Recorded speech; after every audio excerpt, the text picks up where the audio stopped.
live for Sports 56 Middays with Greg Gaston and Eli Savoie. Sports 56 Middays is presented by FedEx. FedEx, helping small businesses simplify e-commerce. And Virginia with the all-time turnaround title. We, the North, are now we, the champions.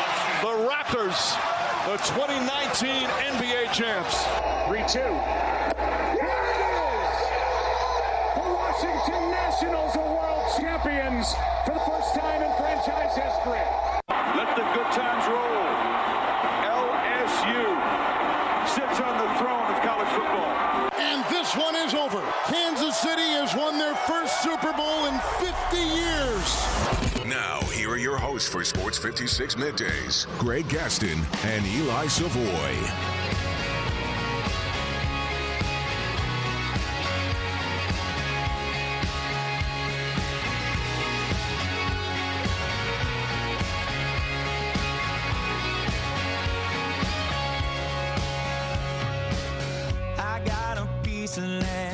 Out in the countryside, lay back and smell the sun, warm up the Georgia pie. Feels so good to be taking it easy. Why would I ever leave? 'Cause I know I got some good friends. I don't care that it's Friday the 13th. This is going to be a great day. It can't be any worse than what we have had the last couple of days. So I believe that today, Friday, March 13th, 2020, will be a glorious day. And we're going to have a glorious 3-hour program for you here on Sports 56 Middays. We welcome you in. Greg Gaston, Eli Savoie, Zach Boyd producing our program today. We're in the Family Leisure Studios where family and fun come together. Family Leisure, 2120 Whitten Road, just north of I-40. And I can guarantee you that's a place to go to maybe purchase something to bring home and have a good time with, because the sports world just not happening right now. We got a lot to get into nonetheless here on Sports 56 Middays, of course, brought to you by each and every day our title and presenting sponsor, the great folks at FedEx, providing global access for small business. Learn more at fedex.com/e-commerce. Also, the first hour of the program is brought to you by James Gaddis Jewelers, 4900 Poplar Avenue between Mendenhall and St. Elmo. The website, gaddisjewelers.com. You can call them at 901-767-9648. Your bridal, engagement, and anniversary jeweler headquarters.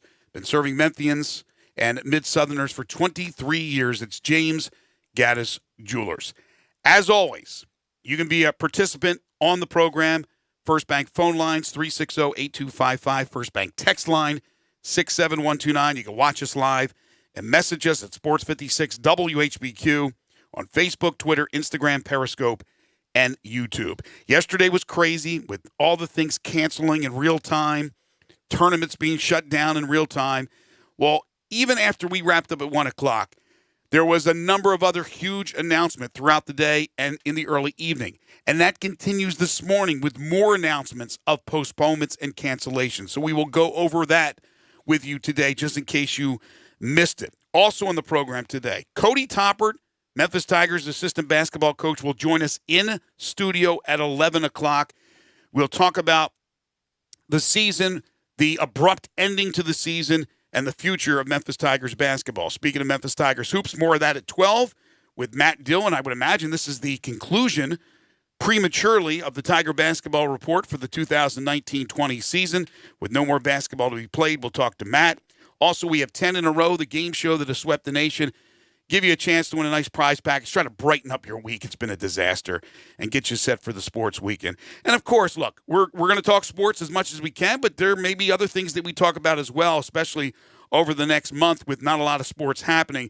And if there's a topic you want us to talk about, you can always text in and let us know at 67129. All right, Eli, big breath. Let's get ready because we're going to talk a lot about things that aren't happening. Yeah, they keep coming fast and furious.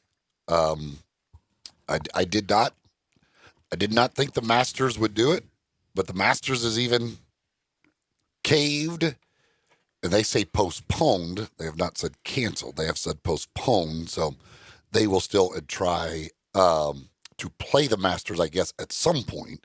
How they would try and fit that into the schedule, who knows how that will work. All these sports are going to be dealing with. There's no manual for this. There's no, okay, we go to page 16 and it tells us when we have to take a month off, here's what the next plan is. So I don't know. You know what's interesting you say? Because I believe what you just said is the way I felt when I saw the news. We know it's already real. Just look around the sports world. But when the Masters, which does not have to rely on PGA rules and regulations, they decide themselves what they want to do. And when they shut down the tournament, again, postpone it, not cancel it, then you know it is definitely for real.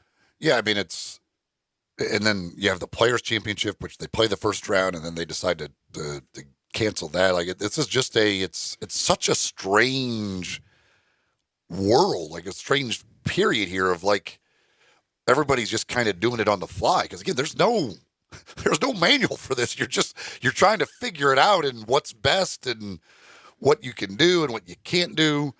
And as of yesterday, we talked to John Varlas, and they were still going to try and play the high school tournaments. And then later in the day, it's like, now we can't do this. Like, it's just not like you can't. I mean, everything is shutting down. You can't be the one who does it because it goes back to any of these things. The Rudy Gobert testing positive just set the blueprint. If no matter what you're doing, if one of the players does test positive, it just you can't do it. Like you're stuck.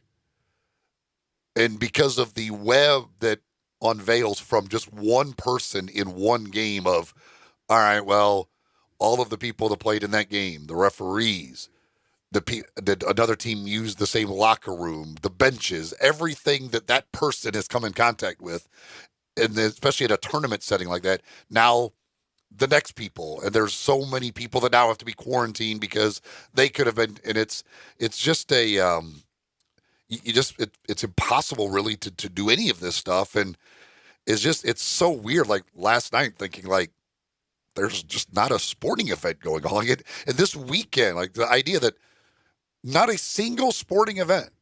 I guess NASCAR is still on. They're still without fans the next couple of weeks planning. Mm-hmm. Although I don't have a whole lot of faith that that's actually going to come to fruition, but it's just like there's not going to be anything on what is supposed to be one of the busiest weekends there is. I mean, the last 2 days, the Thursday and Friday of conference tournament week, if you just want pure quantity, is way better than the first 2 days of the NCAA tournament because there were way more games. Like there's like 30-some games that were supposed to be played yesterday and 30-some games that were going to be played today.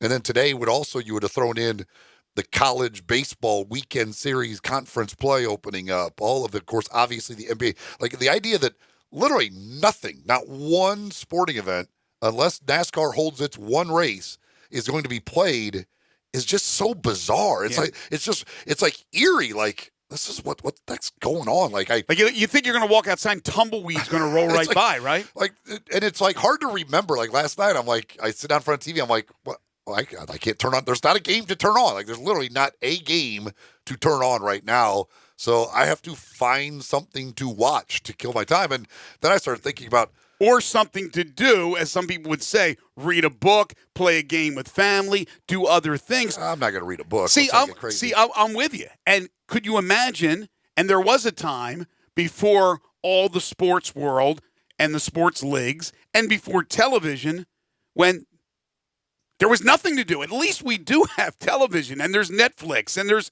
Well, so I was like, and then I was like, well, gosh, not only do I have to find, like, I don't have any games to go to for the next, like, I'm going to be home every night because there's nothing. Right. I was like, this is a little eerie. This is probably not good for my marriage. I'm going to be good. I'm going to be home every night because I have nowhere to go. There's no game to go to. There's no event to go cover. So I'm like, holy cow, I started thinking about like the amount of time I have to kill without games to watch. And it like started freaking me out. I'm like, I was like, I don't know. Like, I really got to come up. I got to start looking through Netflix. I mean, any show that I've ever thought of watching that You can get caught up now. that I've always thought like I just don't have enough time. Like because even if I get started, like it's just I'm never going to be able to have enough time to actually like Breaking Bad is one of them. Everybody's always told me you got to watch Breaking Bad. Well, I'm like the one time I went to do it, I just looked at the pure number of episodes and like calculated that time in my head. I'm like, well, no, like I don't have that much time. It'll take me 3 years, and then like it's like at least to try and do this. And I just you didn't have time to binge watch. So but now you have time to binge watch. Okay, I might be able to do Breaking Bad in one weekend because like what the hell else am I going to be doing in my life? Or Right. And then I was like, what other shows have I ever thought of watching that I haven't watched? The Sopranos. I never watched The Sopranos. I'm like, let's start making a list.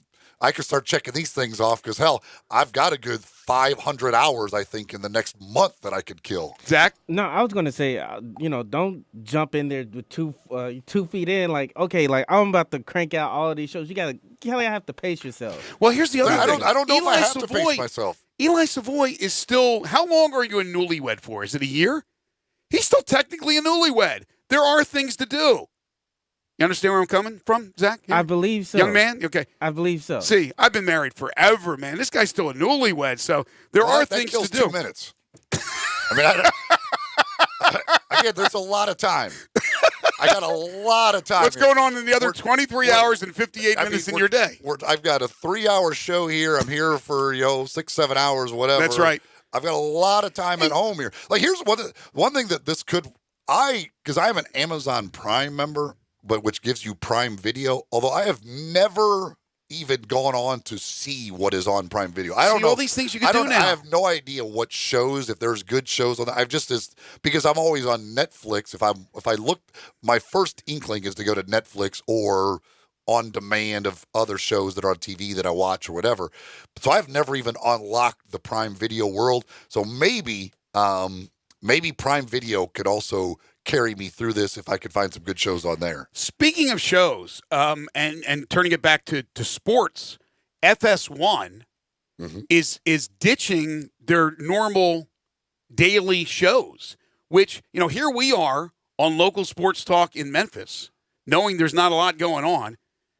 Our particular show, 3 hours a day. Some shows we have for 2 hours, some shows we have for 3 hours. And we're going to come up with content. We're going to have as entertaining a show as we possibly can have, and we invite you to participate, and we may be going away from sports at times. But I was really shocked. I mean, you guys are professionals. You're high-paid professionals. I mean, how much? I mean, they're saying it's because they don't want to bring the people in to do the shows. Like, they don't want.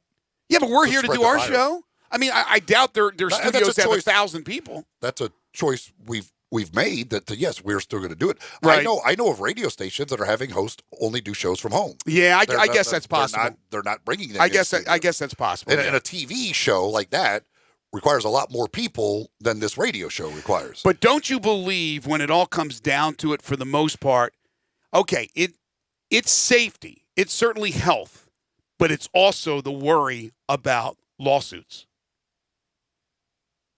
When it comes down to it, a lot of times is like you have your people come to work and somebody contracts it and they pass it along and somebody, God forbid, dies, or they give it to somebody else in their family that dies, then maybe you have a lawsuit. Why didn't you do it from home? That's why you're getting a lot of this, online classes and people working from home if possible. So I think it's a combination. Certainly, first and foremost is safety and health.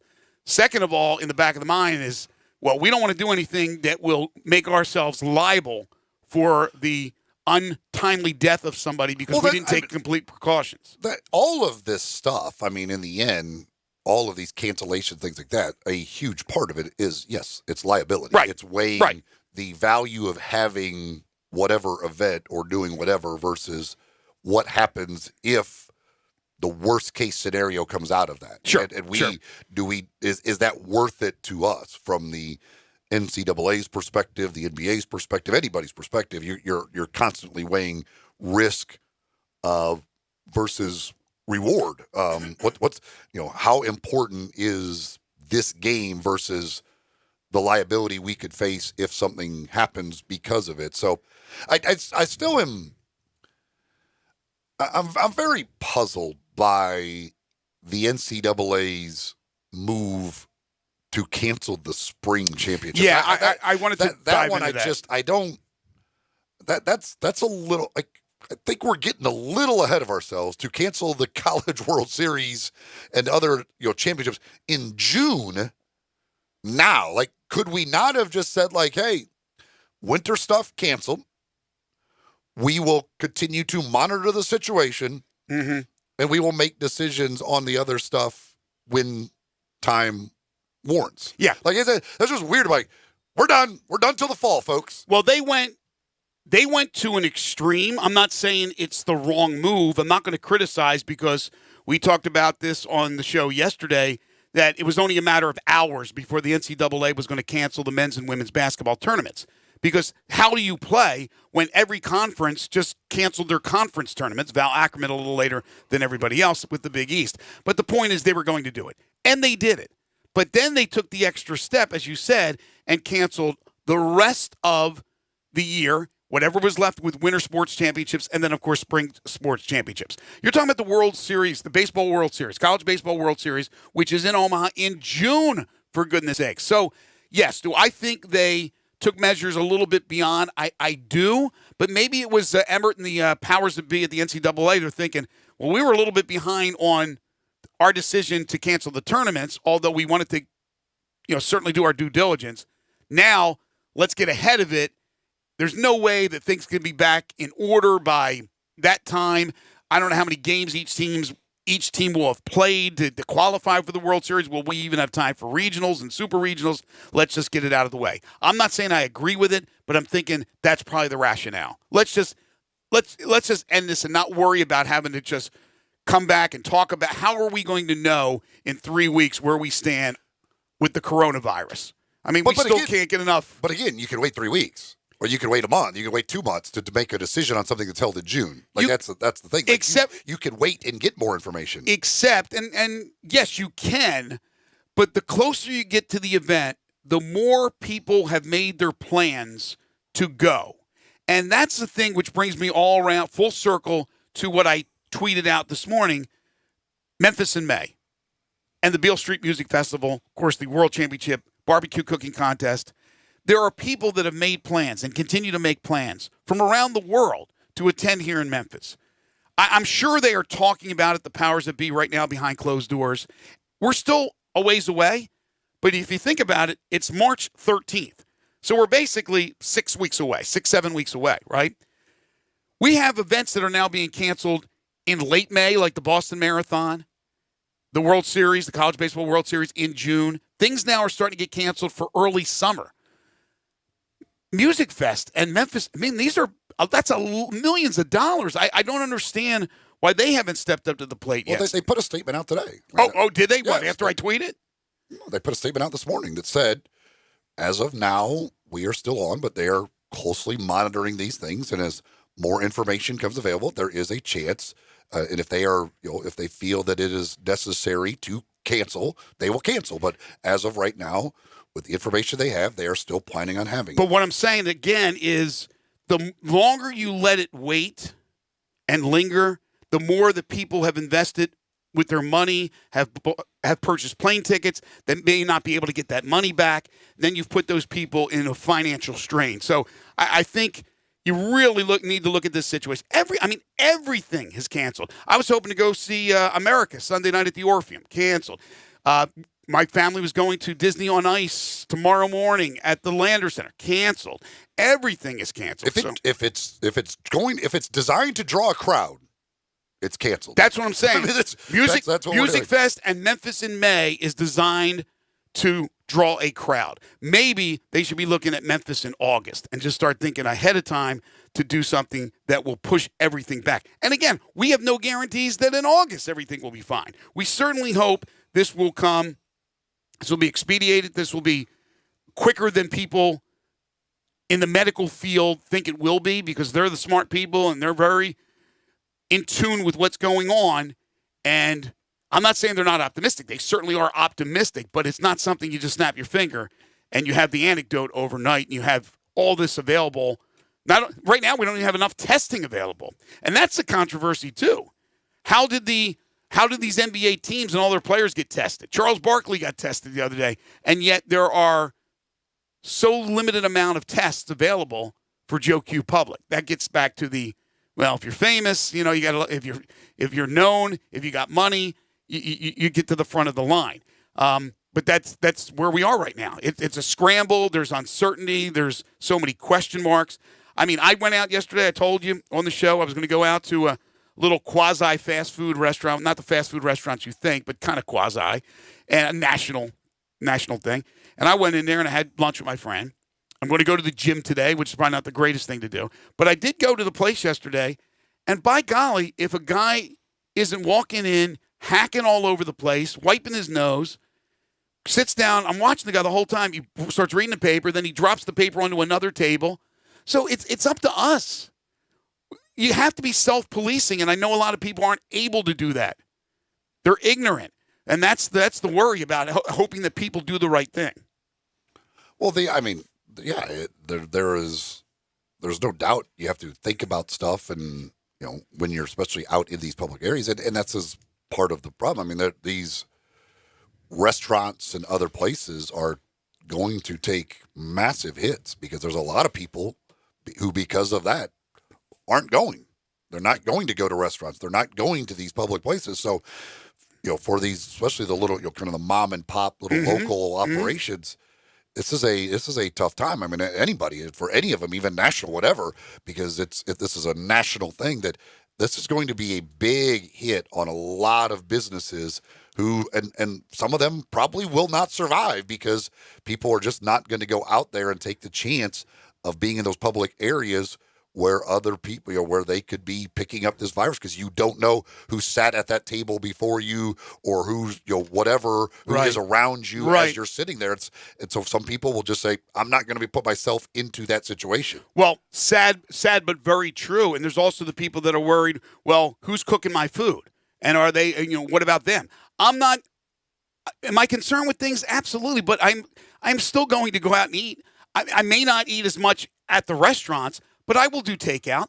I will certainly do what I can to help with the mom and pop places, as you mentioned. But I'm only talking about restaurants. There are certainly other walks of life and other businesses that are outside the restaurant industry that will be hurt too, because people just aren't going in there and purchasing like they normally do. So hopefully, people will do their share to help with everybody in the community.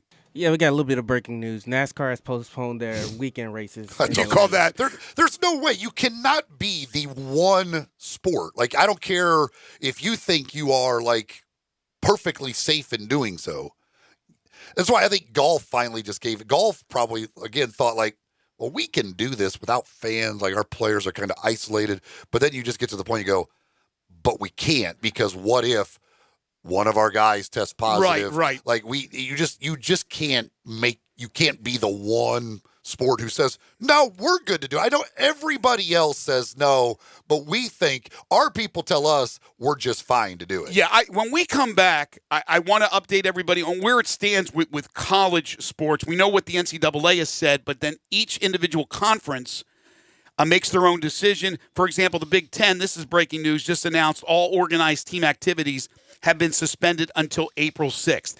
What does it mean with what the American Conference said? There is no more competition for the spring sports teams, no more University of Memphis baseball. But is spring football still going to happen? I know Friday Night Stripes is off. So we want to deal with that, and plus get back to what you just said.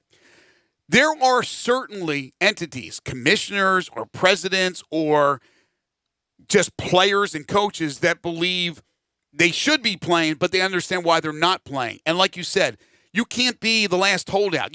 And that's why I said with TSSAA yesterday when John Varlas was on, what are they doing? They're going to have to shut this down. They did. Like you just said a moment ago, NASCAR, they're going to have to shut it down. You can't be that one entity. All the negative pub that actually you'll get for holding out when everybody else cancels. So we'll talk about that when we return. If you want to participate, First Bank phone lines, 360-8255. First Bank text line, 67129. Watch us live and message us at Sports 56 WHBQ on Facebook, Twitter, Instagram, Periscope, and YouTube. Cody Topper, Tiger assistant coach, 11 o'clock in studio. Matt Dillon, Tiger basketball report, 12 o'clock in studio. This is Middays on Real Sports Talk, Sports 56, 96.1, and 87.7. Take Sports 56 with you on your phone or tablet. Download our official Sports 56 app today. I'm Dr. George Flynn. As a physician and president of Flynn Broadcasting Company, I want to assure you that this Flynn Broadcasting station will keep you totally updated on breaking news or changes in the coronavirus situation. There's some easy steps you can take right now to begin to prepare you in a relaxed manner. Stock up on any household items you might need for fever reduction, such as aspirin, acetaminophen, or ibuprofen. Stock up on food and disposable items just like you might take on a 10-day vacation. This way, even in the unlikely possibility you're quarantined, it'll only be a minor inconvenience. There's absolutely no reason to panic and certainly no reason to try any unproven treatments or medicines. We'll keep you updated with true, proven medical facts so that you can live with minimal disruption in your life, whether it's at work, at school, or at home. I'm Dr. George Flynn, thanking you for being a stable, positive influence in our community, and stay informed through Flynn Broadcasting Stations. You're in charge of hiring, and Indeed has solutions, like online skills tests, which let a candidate show that they're the right hire. Indeed will also give you this sticky frog, which will suddenly leap and stick to the face of the perfect hire. Okay, there's no sticky frog. But skills tests, that's a for sure. See why independent research by Silk Road shows Indeed delivers 3 times more hires than any other job site. Visit Indeed.com/promo today and get a free sponsored job upgrade on your first posting. Terms, conditions, and exclusions apply. If you're going on vacation, making a college campus visit, or if business takes you out of town, there's just no better place to board your dog than Barks and Recreation, 965 Reddick Cove between Bud Davis Cadillac and the Blue Plate Cafe in East Memphis. Boarding, daycare, grooming, we have the best of everything at Barks. Indoor-outdoor kennels so your family member can go in and out as they please. Indoor and outdoor play areas. 4 walks a day. Group play and individual attention from the best staff in the Mid-South, which includes an overnight staff to ensure the safety and comfort of your pet 24 hours a day. All reasons to choose Barks and Recreation above all other boarding and daycare facilities. BarksDaycare.com or 509-0909. Check us out and make your reservations now at BarksDaycare.com. If your dog could speak, he'd say Barks. Got something you want to get off your chest? You better have a backup plan. Want to join the conversation? Someone needs to tell him he has to grow up. Join us on the First Bank phone lines at 360-8255 or the First Bank text line at 67129. At Victory Auto Sales, that's victoryauto.org. We always ask our customers what they want most in a used car. I want a car that runs when I turn the key. Don't want my appointment over there just waiting on me. Buddy. Throw away the cable. You'll never be late with one of our cars because they are just darn great. I want a car that runs down the road, that doesn't leave me stranded while it's getting towed. I want brakes on my car so I can stop when I'm driving too fast and when I see a cop. They want a car that starts. They want a car that runs. They want a car that stops. Victory Auto Sales, 901-380-5800. That's victoryauto.org. Check us out. We are at 4885 Elmore, just off Covington Pike. In-house financing, of course. Generous credit approval. Of course, don't forget to ask about our layaway. That's victoryauto.org, 901-380-5800. Fill out the credit app online or come by or give us a call, 901-380-5800. Now, back to Sports 56 Middays delivered by FedEx. This hour of Sports 56 Middays is also brought to you by James Gaddis Jewelers at 4900 Poplar. Here once again are Greg Gaston and Eli Savoie. Interesting story from our friend Chris Vanini from The Athletic on Kent State coach Sean Lewis, who has suspended spring football. And he did so before anyone else. He said this isn't the time to be tough. This is the time to be smart. So we may also see other coaches with spring football following suit, even though it doesn't involve fans per se. It's still something that I think everybody's taking the bull by the horns, even if it's not a well-attended event. And it's not really an event. It's just basically practices. They already canceled, in the case of the University of Memphis, Friday night strikes. But this is just spring football, and here's a guy who just said, "No, we're not going to do that." Yeah, I'm pretty sure Notre Dame and USC both have done it. LSU has said they're going they're going ahead with spring football. I think they've got 3 practices, I think, scheduled for next week. If I'm not mistaken, I think it's next week that they're going to go ahead with. So, I mean, these conferences, as far as practices are concerned, they're canceling competitions, but you can still hold practices. And so spring practice falls under that. And it's, I guess, I think there's probably going to be most places, most coaches, most schools who are going to say, no, let's hold off at the very least if we're postpone it at the very least or cancel it altogether. But there will be some, I'm sure, that will say, we're gonna get out there and practice. All right, let's go to the First Bank phone lines. John is first up. Hi, John. Good morning, guys. Morning. When I told my wife about everything being canceled as far as sports, she started smiling like, here come the honeydews. That's what I was going to say, Greg. Well, I'll tell you this. With no sports, this darn rain better quit. We need some nice days because I got to be able to get outside and play golf or something if I can't watch any sports. I know I got a job interview at Covington Country Club at 11:30, but it's supposed to rain every day next week. Go figure, right? When it rains, it literally pours. A rainy day with no sports on television is a miserable day. Well, John, we're all in this together, my friend. One more thing. Mm-hmm. My granddaughter's in South Korea in the Army. She's stationed there. Right. But there's a 15-hour difference between us and them over there. So it's hard to get in touch with her. So y'all just pray for her. Yeah, absolutely. Our prayers are with your daughter. John, thank you so much. All right, thanks. Appreciate it. You mentioned the spring football deal. Tony Barnhart tweets, God bless our military, by the way. God bless our military. That SEC athletic directors are going to have a teleconference today to discuss a number of issues. One is what to do with spring football practice. Okay. 5 schools have already started. Some, like Georgia, can't start for at least 2 weeks because their schools are closed. So apparently that is going to be a discussion today amongst the athletic directors in the SEC. Because, yeah, I mean, see, the SEC, there were a lot of people in the SEC vocal yesterday about the spring sport issue because obviously baseball it's a big deal in the SEC for a lot of these schools. It's a lot of money. And they apparently this announcement made by to cancel the College World Series, everything else was done like without much consultation. It was just like done. And there a lot of people around the SEC. Hunter Yurachek, I know at Arkansas came out. I think Keith Carter even had some comments that they're still looking at the possibility of playing baseball games if they're ever given the okay to do so, even though you don't have a College World Series at the end of it, which would be a very strange thing. Like you're playing for a conference championship. Yeah, literally, you're just playing a conference championship because there's no regionals, there's nothing else.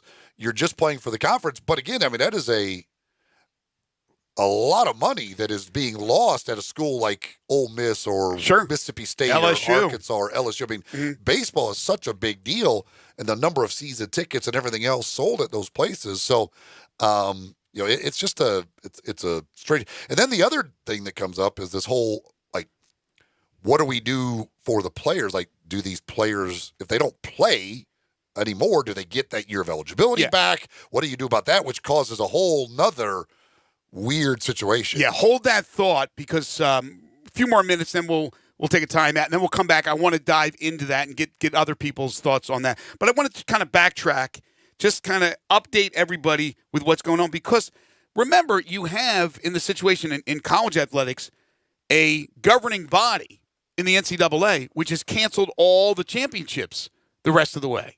Have canceled the tournaments, the NCAA men's and women's tournaments, the College Baseball World Series, so on and so forth. But as Eli said, each conference then decides what they want to do for their spring sports. Like the American Conference, it's completely off. So the American Conference, you won't see the Memphis Tigers playing in St. Petersburg to try to win an American Conference baseball championship. But in the SEC, right now, all we know is that things are on hold until March 30th when they're going to reevaluate. But the bottom line is, as you just alluded to, the most you can play for is a conference championship because there will not be a national championship. In other words, there will not be the College Baseball World Series. So here's what's happened this morning. The Masters has postponed. They say they're going to try to play later this year. No dates given. We don't even know what part of the year it will be, but the Masters not happening. Also, the Boston Marathon has been moved to September. So we know that won't be happening in May. Already events being canceled in May and in June. The TSSAA, right in the midst of the girls' public school championships, we're going to have Whitehaven in one semi and Arlington in the other. That's out. And, of course, next week, the boys aren't going to be. We don't know if they'll be made up. There may not be. We had the private school championships last week, Lausanne winning one. But this upcoming week, with 5 teams from the area, it's not happening. That is over. The XFL, we were wondering about that yesterday. The XFL, this is pretty cool, though. The XFL has canceled. This is not the cool part. The rest of the season has been canceled. But players will receive base pay and benefits. Fans will be issued refunds or credit towards future games. The XFL, according to Oliver Locke, their president, committed to playing a full season in 2021 and for future years. So they saw enough. There's enough financial backing, and it will continue. I mean, it's just amazing, though, to think that, again, completely different situations, but 2 straight years, 2 different leagues of the same kind can't finish their season. That's amazing. Right, for 2 completely different reasons. With the PGA, again, they started the Players' Championship. The first round was yesterday. Hideki Matsuyama, I think, tied the course record, shot a 63.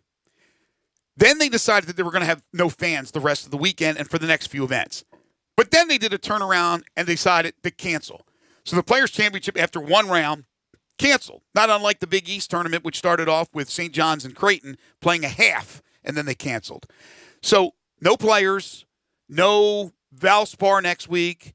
Then the WGC event in Austin canceled.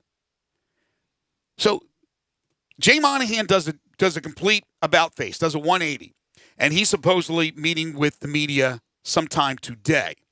But I think it's what you said. They thought, we're outside, the players are nowhere near the fans, it's spread out enough, we're fine. But when you look at every single other professional or collegiate entity in the sports world canceling or postponing, you have to follow suit. So they have done that. Plus, there was a lot of criticism from players like Lucas Glover and Lee Westwood and C.T. Pan, Harold Varner, on and on and on. So that's done. NASCAR just announcing the Atlanta races this weekend off. They had already announced that for the next 2 races, it was going to be no fans. No races this weekend. We don't know what will happen for next weekend. I think I'm caught up. You know already that the NCAA men's and basketball tournaments are done. No championship games in collegiate sports. Any other winter sports that were lingering, and, of course, the spring sports, they're done. We do have an update on the NBA. Yesterday, Adam Silver, the commissioner, came out, and he said that the NBA will be on hiatus for at least 30 days. Players must remain in the market. I believe they say no group workouts or practices, but they can work out individually. But they have to stay in the market. So he says 30 days, and then they're going to reevaluate everything. Is that it? Did I catch up with everything here? Well, somebody had texted in. They said, has there been any updates on whether the Redbirds are going to postpone or cancel anything? Minor League Baseball did announce that they will be pushing back their opening day. Don't know when till or whatever, but Major League Baseball is doing it, and Minor League Baseball, the Redbirds, they don't know when they will be opening up the season. That will be pushed back. Did they say 2 weeks? Major League Baseball, they're pushing back 2 weeks, or am I making that up? I mean, minimum right now. I don't know if they set a date of when they're going to kind of reevaluate it. All of it blends together. Right. But there were so many announcements, I can't remember who's what date and who's an indefinite situation. Yeah, look, baseball, you got anything? Zach? Yeah, they said they will suspend operations, include spring training, the first 2 weeks of the regular season. There we go. For the next 4 weeks. Okay, so obviously spring training has been wiped out. The first 2 weeks of the season will be delayed. Who knows if it'll start after 2 weeks. That includes minor league baseball. The G League affected, of course, because of the NBA. MLS shut down for a minimum 30 days. And then also the USL, which affects Memphis 901 FC. They were scheduled for a home match on Saturday. And then other events that have to do with music or some sort of entertainment. The zoo, I believe, is still open. Yes. They put out a statement today. Now, what about the Malcos, the movie theaters? As far as I know, they are still open. Okay. I've not heard anything different as far as that goes, but I don't I don't know. Yeah, last time I checked, they're still open. Because I just went to the movies earlier this week, so. Did you? Yeah. Did you get checked out? Yeah, I'm good. Okay. All right. Pinnacle Roofing and Restoration for all your roofing and home repair needs. Call my friend Brandon McCullough at 901-438-5084. They offer financing with many different plans and options, including a 6, a 12, or an 18-month same-as-cash option. They'll work with your insurance company or out of pocket. They are part of the Roofs for Troops program. Any veteran, active, or retired, you get a $250 rebate on the purchase of a new roof. They do residential and commercial roofs. So business owners and property managers, if you have a leak or any other roofing problem, call Brandon today, and they'll come out and do a free roof inspection. Licensed, bonded, and insured, and a member of the Better Business Bureau. You get a 5-year labor warranty on the purchase of a new roof, and all their work is guaranteed.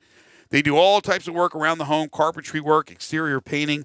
They can install shingles, replace gutters, put up fencing and siding, rotten wood repair, quality work at a very reasonable price. If you could do it yourself, more power to you. If not, call the experts at Pinnacle Roofing and Restoration. Again, Brandon McCullough, local guy, started this company from scratch, went to Bolton High School, and it's been thriving because of people like you. Call Brandon, tell him I sent you at 901-438-5084 or online at newroofmemphis.com. It's Pinnacle Roofing and Restoration. Got some text to get to here in a little bit. Also, I've got a, and I just saw somebody tweet about this, and I'm glad they did. When we come back, this couple of days has brought up a very big question in my mind that I still don't know the correct answer to. Okay, and I do want to get back to the thing you brought up about the seniors. And there's a few people out there, maybe more than a few, that are asking to have them have another year or get another year of eligibility because their senior seasons came to such an abrupt end. We'll discuss that as well. Cody Toppert in studio at 11 o'clock. This is Middays on Real Sports Talk. Sports 56, 96.1, and 87.7. Ladies and gentlemen, grab a seat every afternoon for Sports 56 Happy Hour with Johnny Radio. Right here on Sports 56, 96.1 FM and 87.7 FM. Frontier Western Store is proud to announce their T-shirt sale is back. All regularly priced novelty T-shirts are buy one, get a second half price. Tons of new prints by Simply Southern, Girly Girl, and Puppy Love, as well as men's tees by Live Oak and Haybo are included. Frontier's women's boutique is loaded with new styles and colors in current trends of tops, tunics, and dresses. And most are just $14.99, available small to 3X. While you're there, be sure to check out Frontier's world-famous boot showroom. Shop thousands of boots year-round that are in stock, ready to try on and take home. Shop at a local store with excellent service. With their extensive selection of dress and work boots, you are certain to find your next favorite pair. Frontier receives new styles and restocks daily from all the largest boot makers: Dan Post, Durango, Rocky, Ariat, and more. Available in men's, women's, or children's. Outfit the entire family. Frontier Western Store, 5880 Goodman Road in Olive Branch, and on the web at frontierwesternstore.com. Family owned and operated since 1967. Hi, I'm Troy Fiveash, owner of Fiveash Roofing. Do you have any idea why I never speak the way I am right now? It's because if you're honest, sincere, and knowledgeable, you do not need fast-talking, high-energy, gimmick-promising advertising to get a customer's attention. Speaking of that, how do you think companies can offer huge rebates and giveaways when you use their services or buy their products? By overcharging you in the first place, that's how. Fiveash Roofing doesn't operate that way. It's misleading and dishonest. When I provide a customer with the best products and the best service possible and do it at a fair price, why would I need gimmicks to sell it? Best products, best warranties, and best service possible. That's all we offer. Well, that and financing. Fiveash Roofing, proud partner of the Memphis Tigers and the official roofer of the Memphis Tigers home team. Fiveash Roofing, fair, honest, and ethical. 367-0050 or memphisroofer.com. 367-0050 or memphisroofer.com. Fiveash Roofing, it's what we do. We're here for you. If you've always thought, hey, I'd look pretty good in a Lexus, well, guess what? Lexus thinks so too. Lexus is offering you the Golden Opportunity Sales Event. Great offers on all 2020 models and special lease options. Drive in luxury and confidence, knowing that every new Lexus comes with complimentary first and second maintenance services. Stop by Lexus of Memphis, 2600 Ridgeway, and put yourself in the driver's seat of an all-new 2020 flagship LS500. Hey, you look pretty good there. Lexus Golden Opportunity Sales Event at Lexus of Memphis. Experience amazing. Is your wife asking you to stop eating junk food? Well, we have you covered at Humdinger's. It's quick and it's healthy, and most important, it tastes amazing. With many choices from salmon salad to rainbow trout and grilled asparagus. Come visit us for lunch at Humdinger's, 6300 Poplar Avenue. So good, Coach Penny eats with us weekly. Don't forget, Humdinger's offers full-service catering for weddings, social events, or your corporate lunches. You can call 901-260-8292 to find out more. We are Real Sports Talk. Sports 56, 96.1, and 87.7. Available on your radio dial at 560 AM, 96.1, and 87.7 FM, as well as online around the world at sports56whbq.com. Take us with you everywhere on your phone or tablet by downloading the Sports 56 app. And at home, tell Alexa or Google to play Sports 56. If it's happening in the world of sports, we've got it covered. Wherever you are, stay tuned to Real Sports Talk. Sports 56, 96.1, and 87.7.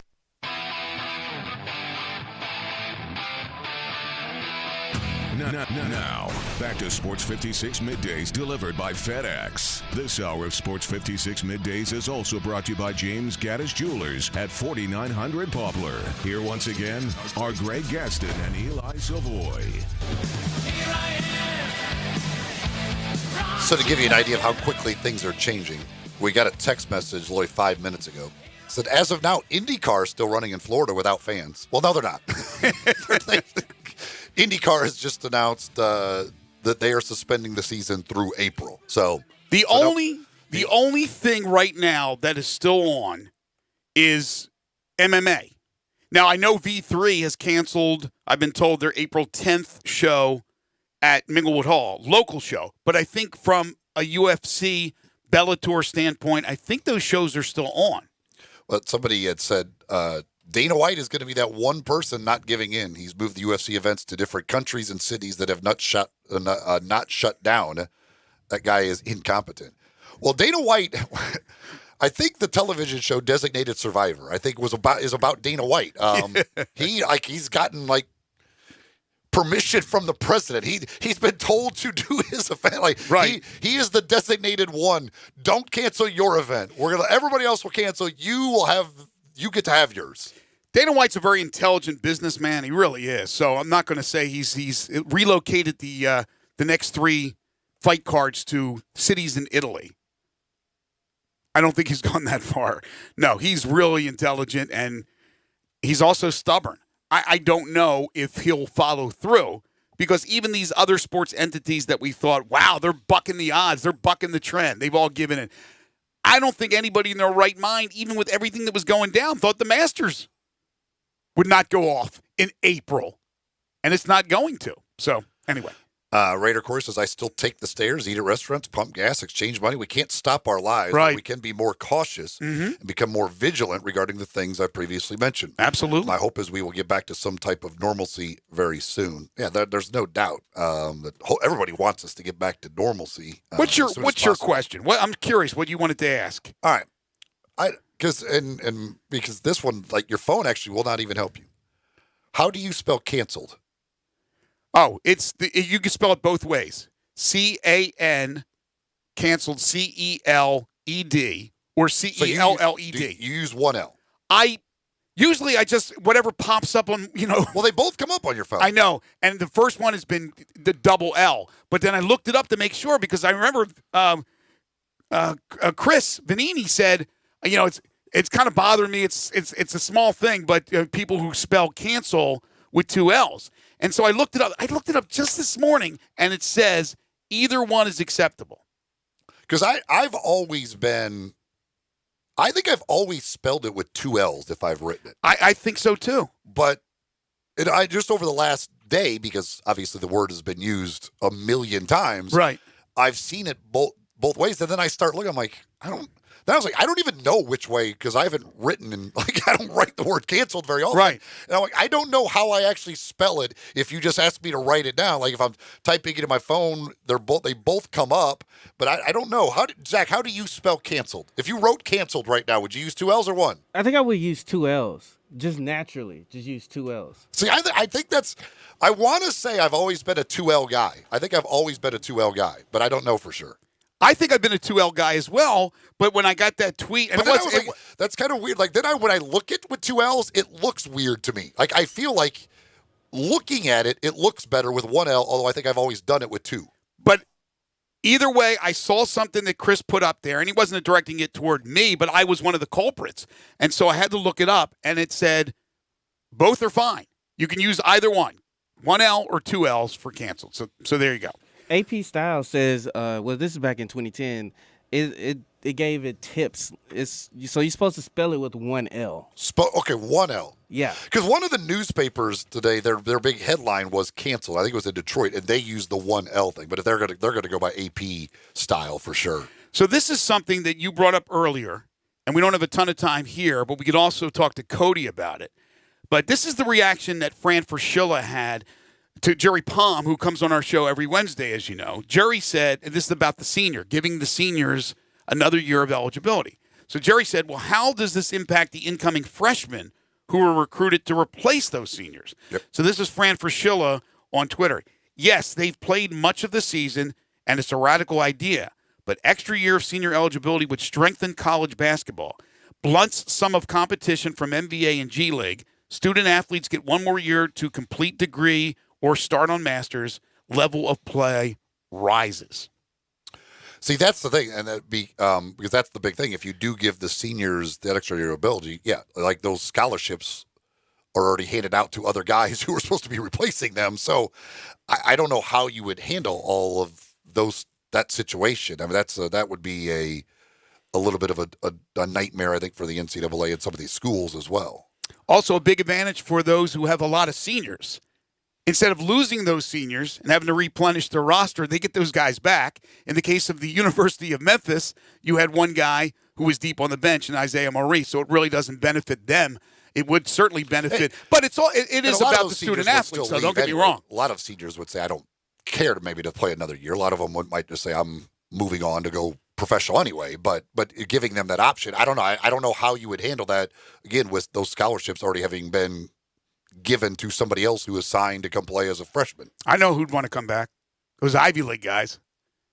They can work on that Masters, and they're still pissed that they're not playing. They might all rather go be doctors or whatever at the same time. Start their real careers, huh? Yeah, start making the career they're going to make money in. Absolutely. First hour of the program brought to you by James Gaddis Jewelers at 4900 Poplar Avenue between Mendenhall and St. Elmo. The website is gaddisjewelers.com.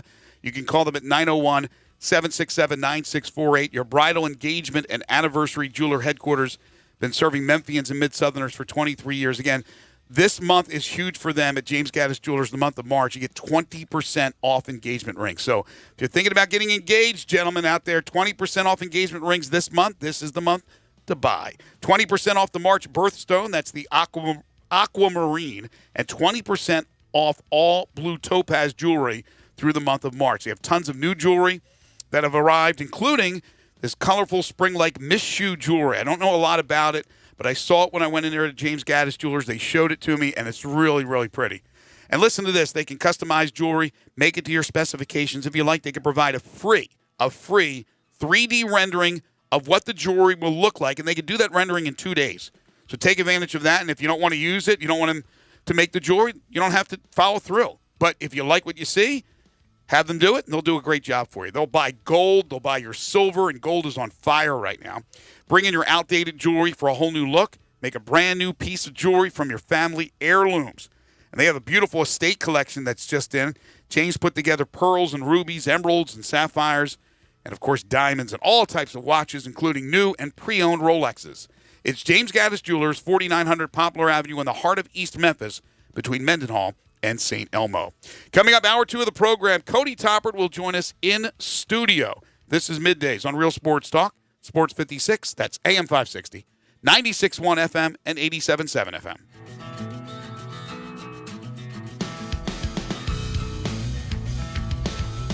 Happening across the nation right now. ADP is helping Party City stores streamline recruiting. Music houses like Squeaky Clean Studios are demoing tracks while ADP helps keep business on track. And And ADP helps a small Mexican restaurant keep up with compliance demands. When ADP helps businesses achieve what they're working for, that's newsworthy. HR talent, time, benefits, and payroll. Informed by data and designed for people. Learn more at design.adp.com. It's not too early to start planning for spring at Family Leisure. New pools are starting at $19.99, spas starting at $21.99, and swim spas now only $99.99. 5-piece patio furniture starts at only $799. Pool chemicals, toys, accessories, and more up to 20% off. Mention this ad, you'll get free delivery and 1 month of chemicals with your spa purchase. Start your spring planning now at Family Leisure, Whitten Road and I-40, where family and fun come together. You already know you can listen to Sports 56, 96.1, and 87.7 anywhere with the Sports 56 app or at sports56whbq.com. But you can also keep up to date with everything going on by keeping up with Sports 56 on social media. Be sure to follow us on Twitter, Facebook, Instagram, YouTube, and Twitch for information on breaking news, chances to win prizes, and video of all the shows. Don't miss out on anything that's going on. Stay in touch with Sports 56, 96.1, and 87.7 on social media. There's a new commissary in town in Collierville. Germantown Commissary is doubling. Yeah, they're still going to have the old Germantown Commissary by the tracks, but now there's a huge new Germantown Commissary in Collierville at Poplar and Houston Levee Road. It's huge, too. There's a drive-through. There's plenty of parking. No telephone pole to get in your way. A cool patio. It's right by the track, so the tradition continues. And this is a tradition that's been around forever. That commissary is famous for hickory-smoked, slow-cooked Memphis-style barbecue. They've got a private party room at the new one in Collierville. Self-catering still continues. Party packs for $5.95. Basically, the great ribs, the great pulled shoulder, the great deviled eggs. Everything is there in Collierville and Germantown now. So there is now a Germantown and Collierville style of barbecue. It's called Germantown Commissary.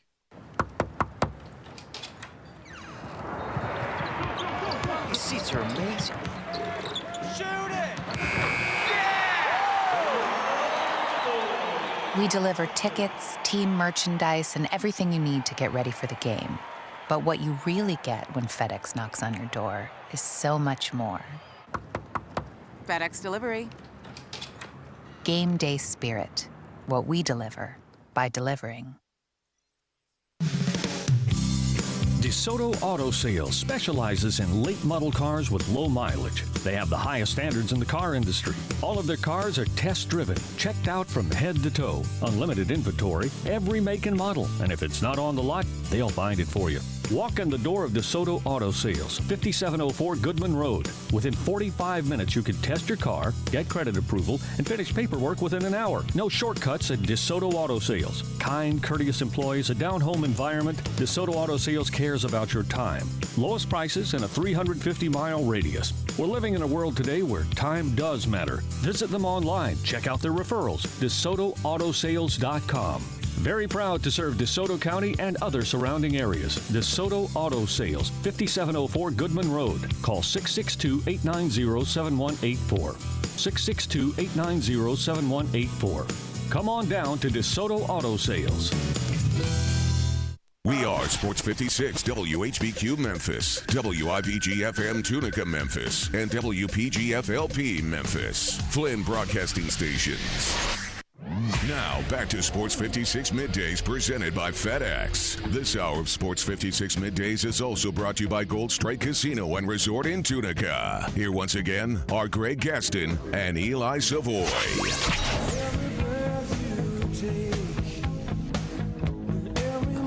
Welcome back, everybody. 11:01 is the time. Hour 2, Sports 56 Middays on this Friday, March 13th, 2020. Yeah, Friday the 13th.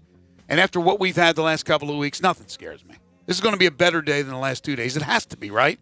After everything that's happened in the world and specifically in the sports world. Greg Gaston, Eli Savoie, Zach Boyd. We're in the Family Leisure Studios where family and fun come together. Family Leisure, 2120 Whitten Road, just north of I-40. Sports 56 Middays is delivered each and every day by our title and presenting sponsor, the great folks at FedEx.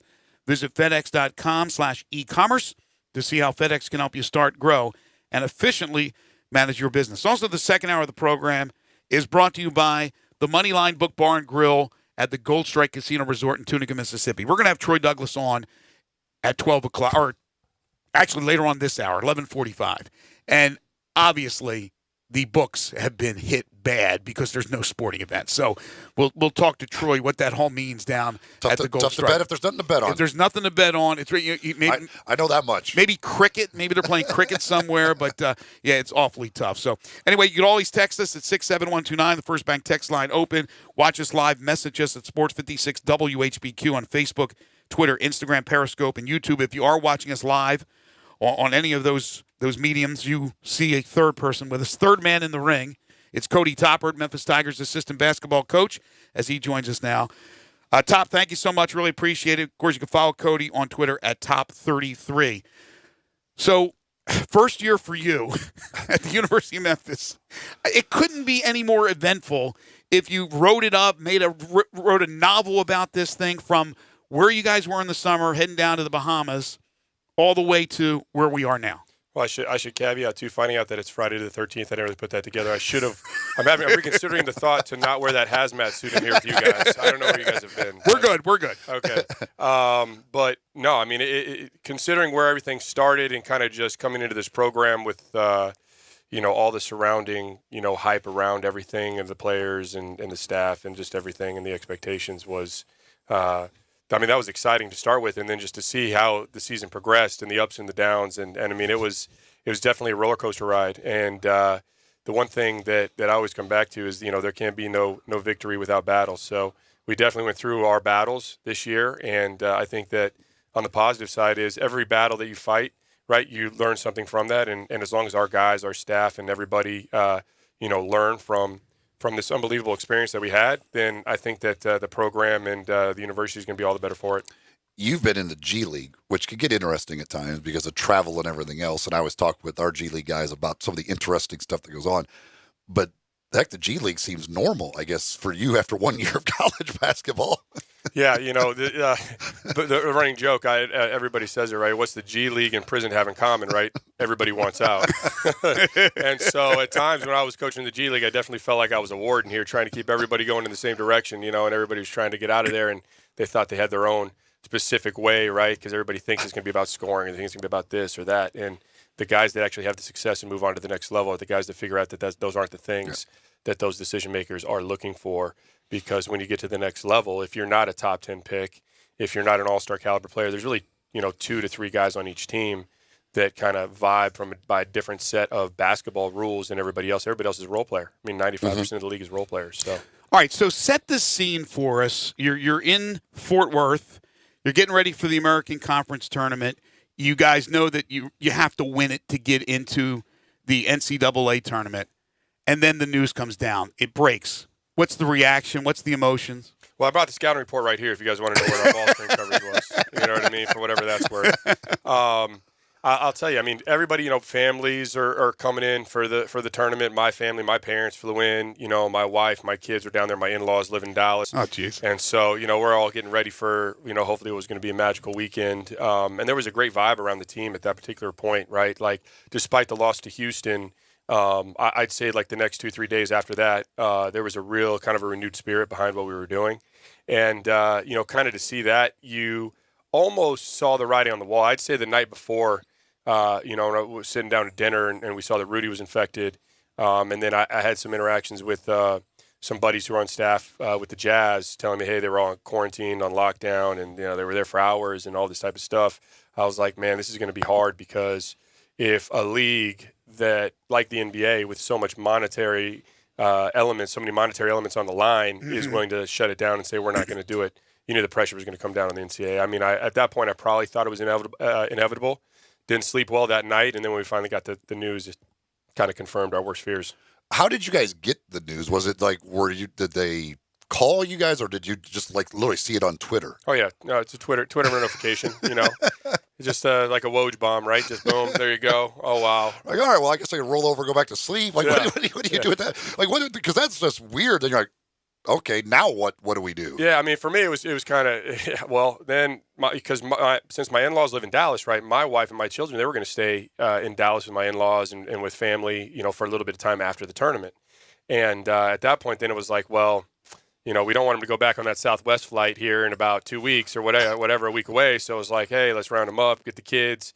It's a little bit of a drive over from Dallas. Let's figure out how to get it on the passenger manifest and carry a couple of car seats onto the charter, which is what we did. Was it simply just as you would imagine, especially for a young man getting ready to play in this tournament, just disappointment, or do you think they understood the enormity of what has been going on around the world?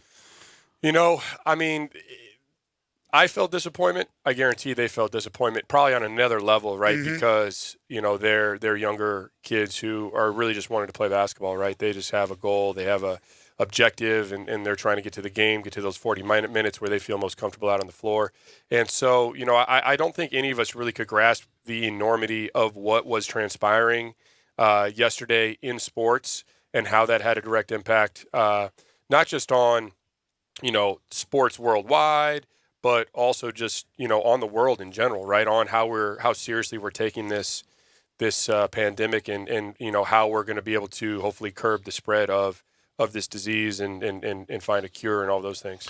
It's and obviously for the players and you guys too, but these players look at it as like the year hasn't gone the way they had hoped, but this was now it had kind of all reset. Like we have this little stretch of days here, we can correct it all and still get into the NCAA tournament and do all those things, and then to just have that ripped away from you, I see from a player's perspective, you're like, oh, now we weren't given that opportunity.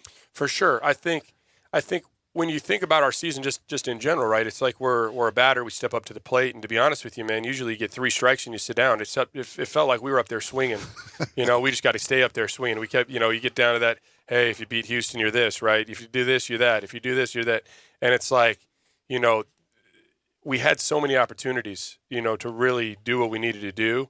And the thing I always come back to, right, you come back to our youth, right? We were a bunch of neophytes out there just kind of searching for an identity. And as you progress, the only hope is as we come back on this and we move forward, we come back stronger and better than ever, and we learn from all that stuff and we mature in a natural but a more accelerated rate. Look, it's horrible. It's sad. I really feel for the players. I feel for the coaches. I feel for us. We got to talk 3 hours a day now, and we're kind of trying to come up with topics. There's no sports being played. For the fans, obviously, people who spent their money, all that. But this hypothetical here, Cody, it has been brought up. Just this year has not gone the way that the Tiger faithful had hoped it would. Still a chance you could have won 4 in 4 days, although hard to do, and got in the tournament.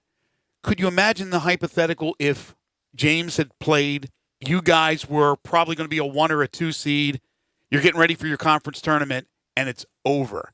Now the reaction, it's going to be a lot different than just the reaction now. Fans are disappointed.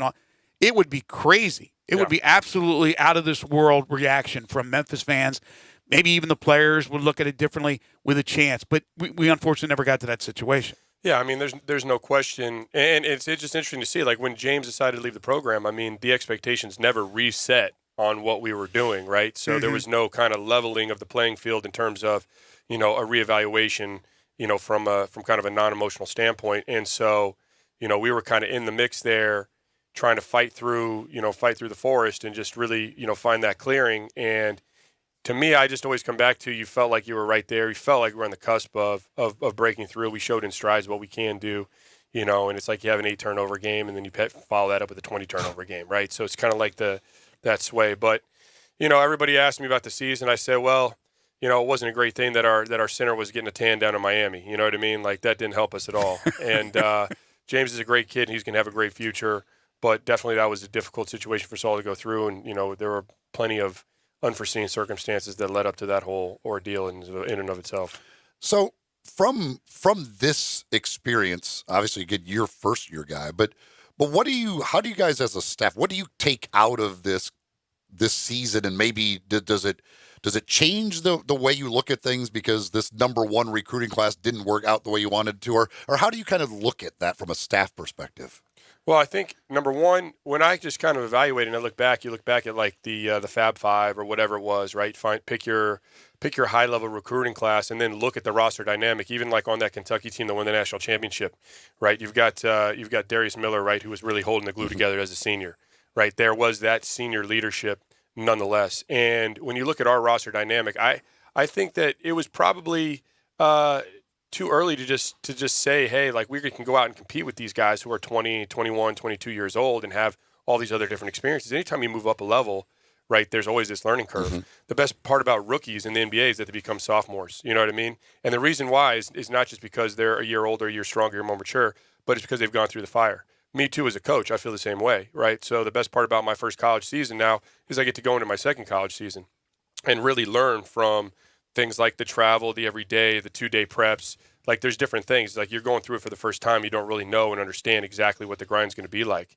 Just like the guys who move from college to the NBA have no idea what it's like to play 3 games in 4 days, right? Yeah. They have no idea what it's like to prepare for a back-to-back, right? That you actually have to come in every single day. And so now on the flip side of that is high school players. I mean, these guys were so used to playing. You play a high school game, the next day's off no matter what. Right now here, if we got only a 2-day prep in between, right? I just remember we won that Houston game and came in the next day, and we did not have a great practice. We did not have a championship caliber practice going in, and we only had 2 days to prepare for SMU, right? So our habits in that respect showed not a great understanding of what we had to do to be at our best for SMU, and that we really don't have time to waste, time to spare. So to me, I think that's where we take the next step. Is the best part about this group is, you know, the majority of these guys, whether they go out, test the waters, get feedback, do all these types of things, they really laid great groundwork towards turning the corner for next season and being a true powerhouse, right? Being a tried and tested group that's been through adversity together. Look, I completely understand and agree with you. I'm not naive. This was a young team, showed its youthfulness, if you will, at times, many times during the course of the season. I understand what you lost in Wiseman and then in DJ Jeffries. But to me, and this text comes from our friend Drew Hill, it's still unbelievable that a young team can be as good as they were defensively. Memphis finished with the number 1 effective field goal percentage in the country and the number 1 2-point defense. So my question to you is, okay, they're young, and a lot of times we say, well, they're making the mistakes because they're young. I think playing defense is harder than playing offense. These guys were tremendous defensively. You guys were tremendous defensively. Why do you think there were so many issues offensively?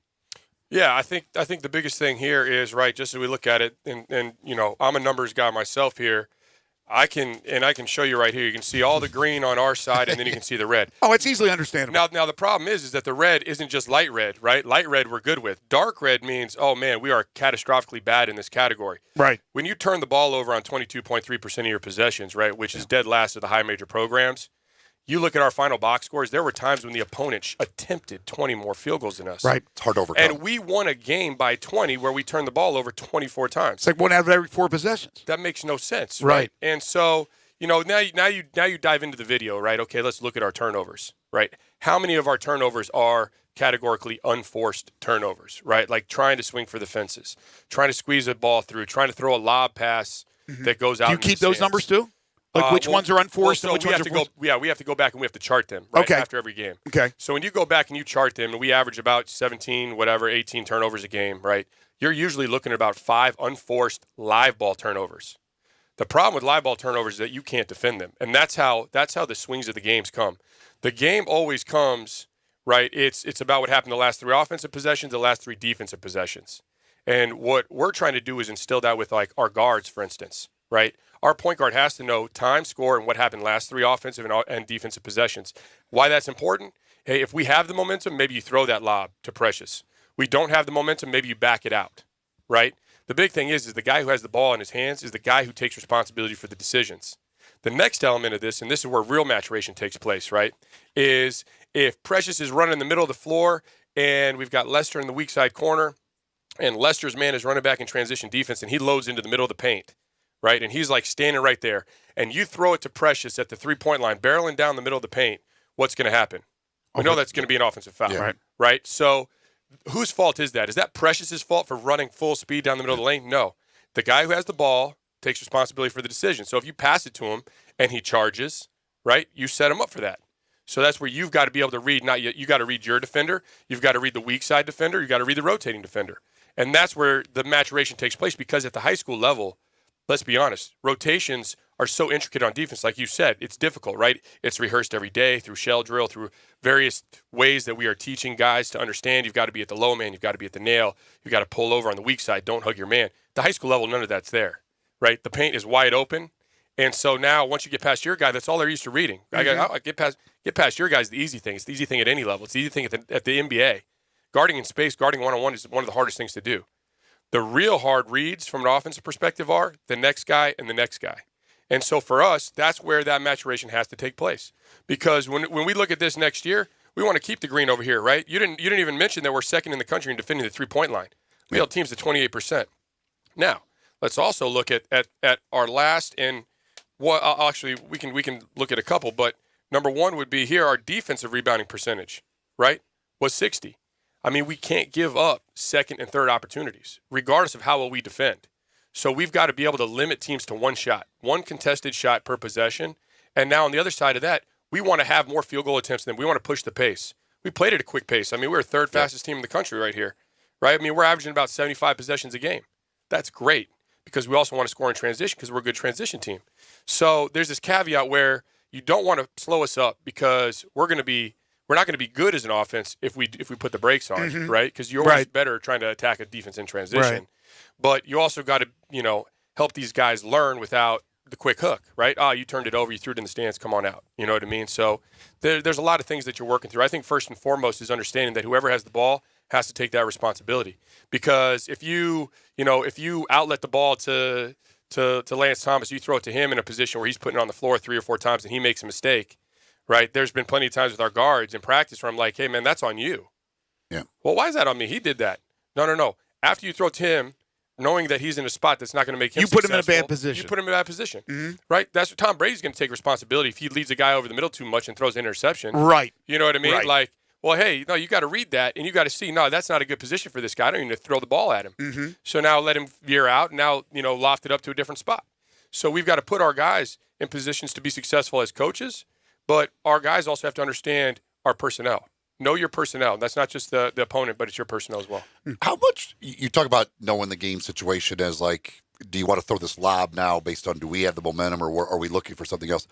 How much does that play into shot selection as well? That an open three for somebody at some point might be a good shot because hey, we're rolling right now, feeling good. Whereas we're in one of these 4-minute scoring droughts. Maybe that's not the shot with 25 seconds on the shot clock. Maybe we can get a little something better because we really need a bucket right now. I think when you look at the game of basketball, it's really important to look at each shot in a vacuum too, right? Because we might not, if we walk it up, right, and we haven't scored in 4 minutes, and we go side to side to side to side, and we run this amazing play. I mean, it was designed beautifully, and we still might not end up with an open shot. So if we turn down an open shot to end up with a contested shot, that doesn't help us either.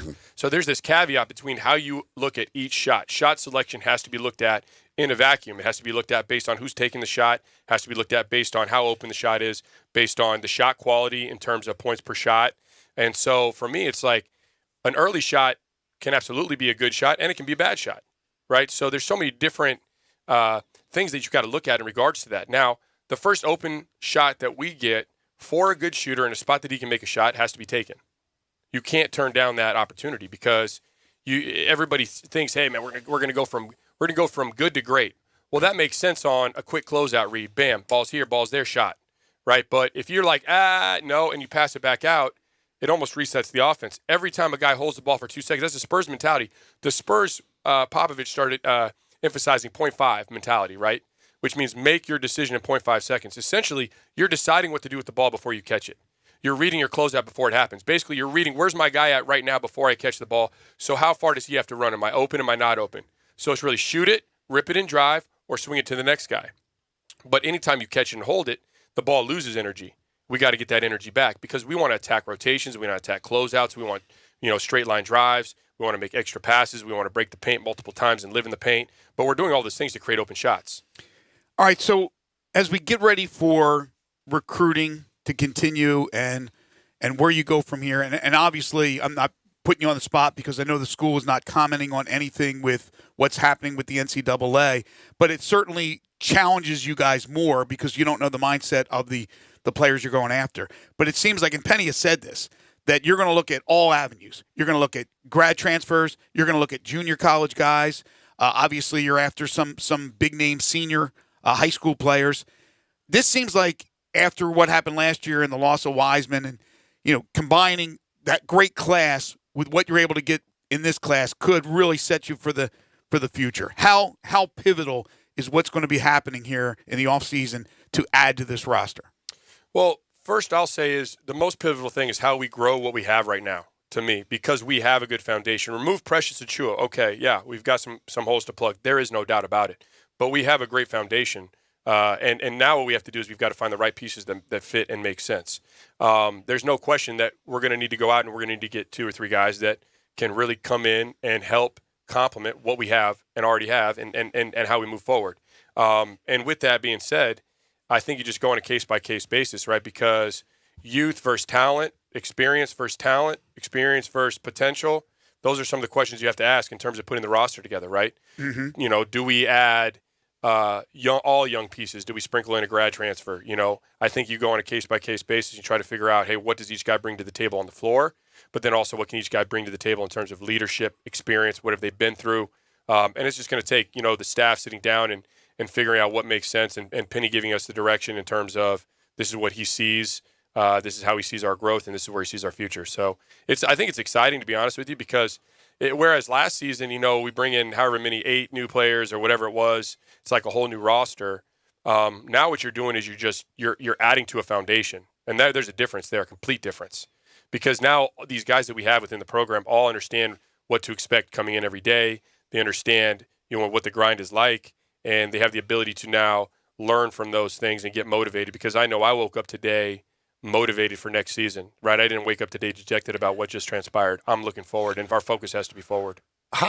Obviously, we don't know. It's all unprecedented. But how do you think the way this coronavirus stuff could affect recruiting? Because state high school basketball tournaments are being canceled. The visits, you can't do visits, all that stuff. What kind of effect could this have? I think it affects a couple people. Number one, I think it affects your ability to evaluate, right? So if you're still in the evaluation stage of recruiting with a specific recruit, and you're kind of on the fence, you don't know, is he high major, is he mid major, is he this or that, right?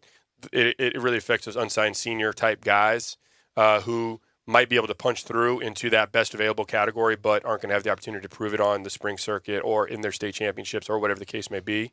And then I think that really, when you look at it, aside from just evaluating these guys, now it becomes, can you build a relationship solely over the phone, right? Can you sell a guy? Like, when are we going to be able to have guys on campus?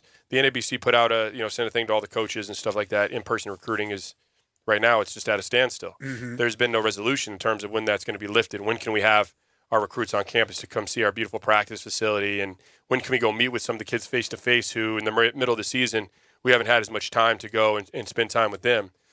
So we continue to pound the phones, but it could have a significant impact. Now, one thing it could do, too, is it could level the playing field in terms of trying to make up ground with certain recruits, because now some coaches who, there's a good amount of staffs who, there'll be times when a lot of their coaches are just out missing practice. You know what I mean? Like, and Coach Hardaway is avid about us all being a part of growing the guys who we already have in Memphis jerseys. And so, for me, that was great. I didn't miss one single practice this year to go out recruiting. So that means your off days are pretty solidified, right? But on that same sense, I mean, that's who we have to serve first. If we don't serve the guys who have Memphis jerseys on right now, then what are we doing here? Those are the guys we have to develop. It's not just about finding what's next. But to me, I think that levels the playing field with some of these schools who, would send their coaches out and, hey, yeah, you can miss practice. We don't need you here to help us develop those guys or whatever. And they're, making that 2 or 3 trips where you only got 1 or 2 trips.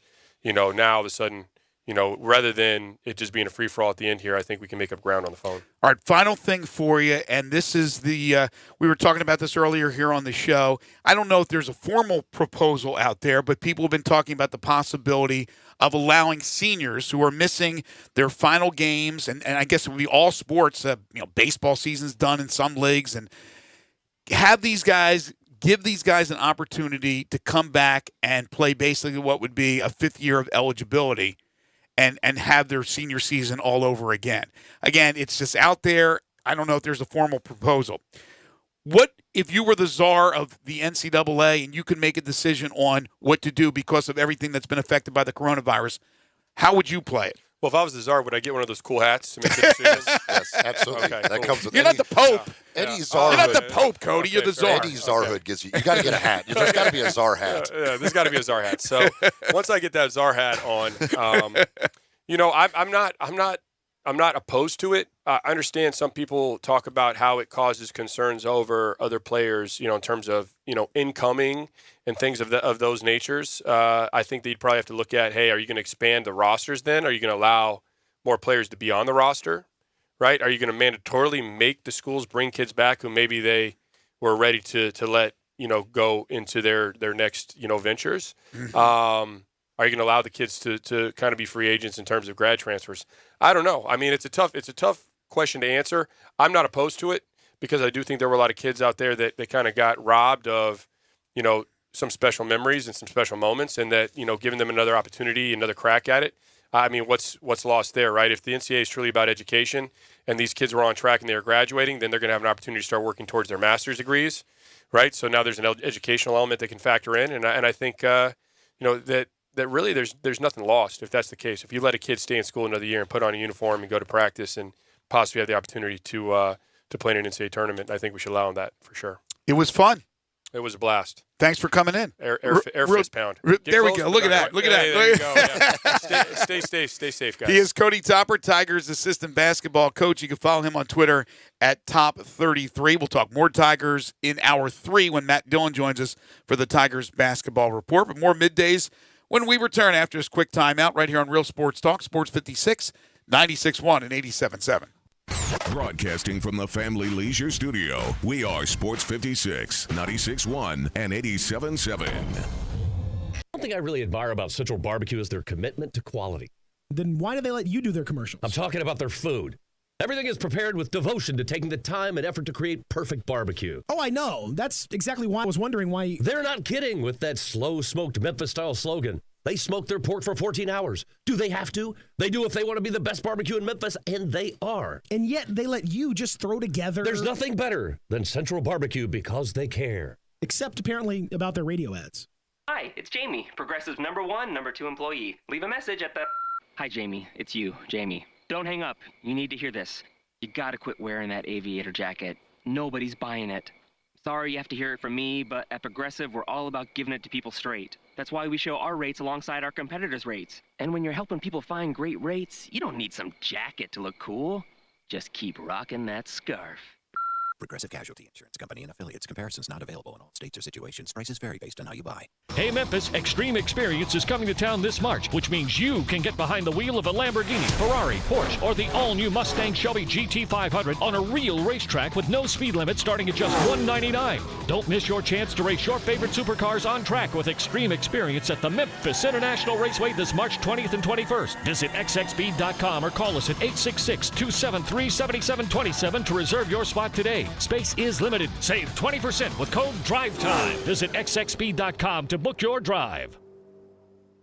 The doors never close 24 hours a day at Getaway Sports Bar, the best kept secret in town. Garvin, the owner, created this SEC NFL Dream Bar over 20 years ago. You'll never miss a minute of action. 12 TVs, 5 70-inch TVs for all the big games. Rack them up on 6 pool tables. Coldest beer in town, grab you a pool stick and get you some good bar grub. 100% Angus burgers, big and moist chicken tenders. Daily happy hour Monday through Friday, 2 to 6 p.m. with long neck domestics, $2. Getaway Sports Bar, 4632 Winchester. Got something you want to get off your chest? You better have a backup plan. Want to join the conversation? Someone needs to tell him he has to grow up. Join us on the First Bank phone lines at 360-8255 or the First Bank text line at 67129. At Jason's Deli, you can stuff yourself full of great deli food that's healthy, fresh, and best of all, it's not expensive. Jason's Deli is all about choice. Whether you're looking for a gluten-free menu, vegetarian sandwiches, healthy kids' meals, or if you'd like to invent your sandwich via the build-your-own selections, Jason's Deli has you covered. And they only use fresh, wholesome ingredients. Choose from the club and specialty sandwiches, paninis, wraps, soups, salads, pastas, and much more. I love the cleanliness in the restaurant, the hospitality, and of course the cost. They have a huge salad bar and great soups, including Southwest chicken chili, fire roasted tortilla, organic vegetable, tomato basil, and many, many more. And if you're planning an event, their catering department is fantastic and can handle any size party. Go check out Jason's Deli's 4 locations. On Ridgeway in the Park Place Center, that's my favorite, on Germantown Parkway in Cordova, at Poplar and Highland, and on Goodman Road in Olive Branch. Now, back to Sports 56 Middays delivered by FedEx. This hour of Sports 56 Middays is also brought to you by Gold Strike Casino and Resort in Tunica. Here once again are Greg Gaston and Eli Savoie.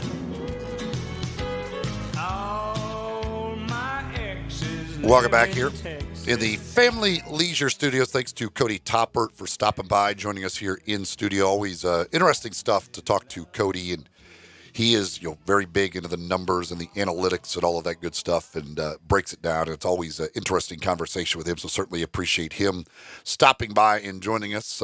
Did not exactly expect to be back in Memphis today, but nonetheless, they are.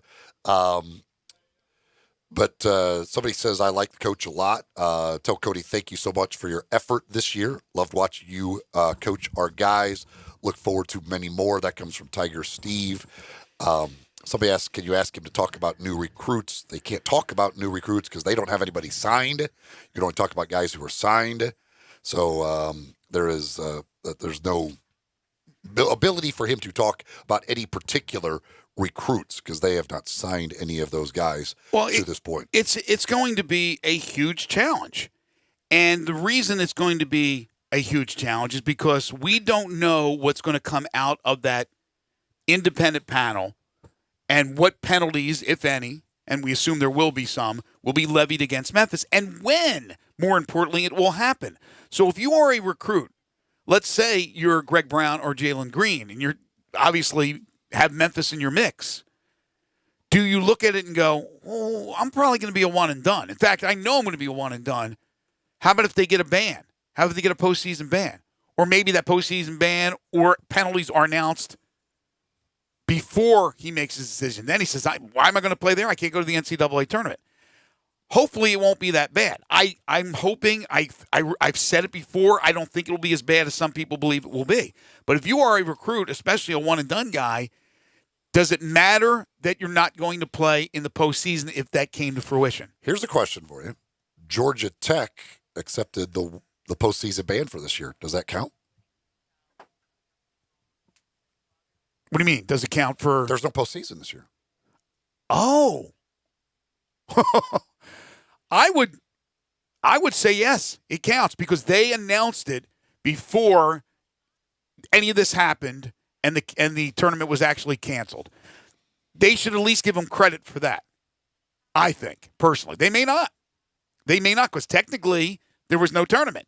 So you could say you banned yourself, but a lot of teams yesterday morning should have came out. Anybody in trouble yesterday morning should have came out and said, you know what, we're going to self-impose a 1-year postseason ban on ourselves for this year. Right. That's an interesting question. I don't think I reached out. By the way, I reached out to Josh the other day, but I haven't gotten a response yet. I would think that would count, but I have no idea. But going back, the recruiting part of it, I think it's going to be interesting, and I think it's going to be a challenge. And even grad transfers. You got 1 year, you haven't been to the NCAA tournament, and you're a pretty good player. Would you come to Memphis if you knew that there was a ban?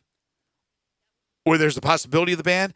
I think these guys, Penny and Cody and Tony and Mike, assuming everybody's all together again, is going to be really challenged for recruiting this year because of that cloud that's hovering. But there's going to be players that want to play because they want to play with these guys. They want to play with this staff. Again, we don't have to go through it. When you're playing for guys that have played at the highest level, guys that know basketball. Cody, just listening to him talk about basketball, I could sit there all day and listen to that. So these guys know they're going to be coached up well. But he was really fired up about the players that they have now and having now a year or 2 years under their belt and maturing into the players that we all think they can be, or at least what they were expected to be coming out of high school. So I don't think for any second he believes they don't have enough talent, plus you're adding some other pieces in. But those guys are the key, but they all need to step up. But it's apparent that he believes that they will and that they can. Well, you have to believe that. It's your roster. Right. If you don't believe that, you got some real problems. If you don't believe your current guys are good enough to do it, you got a real issue. Exactly. But I don't know. We'll see what happens with this recruiting, but I think it's going to be a huge challenge for the Tigers with what's hovering above. Yeah, and we will see. And again, who knows with all of this coronavirus stuff going on, how does that affect any of that stuff? Like with the NCAA, like yes. How much does it push that stuff back? We don't know. I mean, we have no idea how this will play as far as NCAA investigations and things like that go, and how much it pushes them back or in any way and delays any decision being made. Yeah, will it change when the evaluation periods are? We're talking about not just for this upcoming 2020-2021 season, but we're also talking about evaluating players for future classes with the Peach Jam and other events that they are allowed to go to. Now they're limited in when they can go and where they can go, how many tournaments and things of that nature now. But that will be a question whether or not the AAU circuit is also hampered by what we're dealing with right now for later on this spring and this summer. That's a possibility. The McDonald's All-American game, by the way, if you didn't hear, that was also canceled, scheduled for April. That's off the board as well.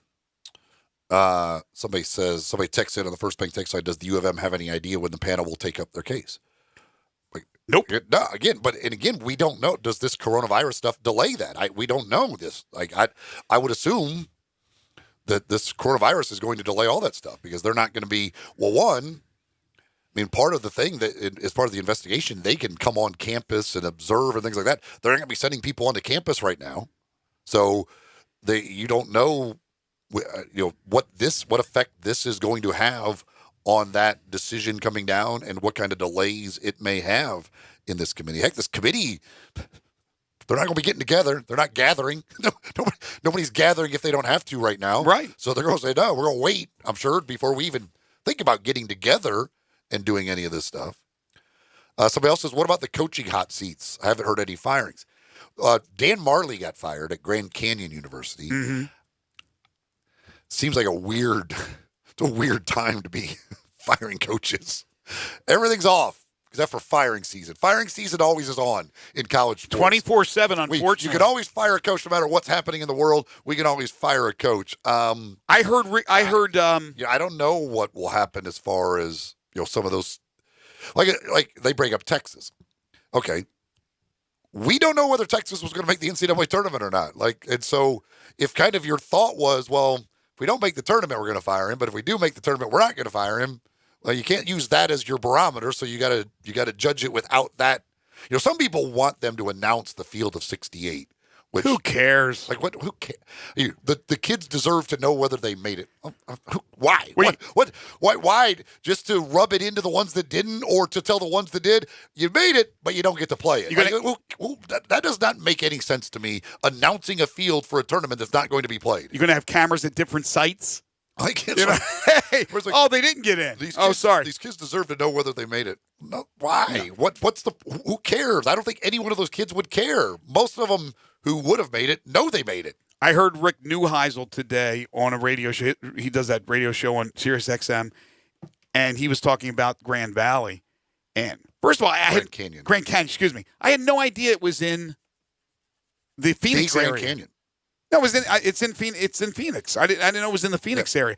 But he talked about this being a really good job that pays $1.5, $1.8 million. That they expect that they're going to get some pretty decent names that will apply for that job to replace Dan Marley. But as far as Texas is concerned, that's a great question that the texter brings up. Who knows?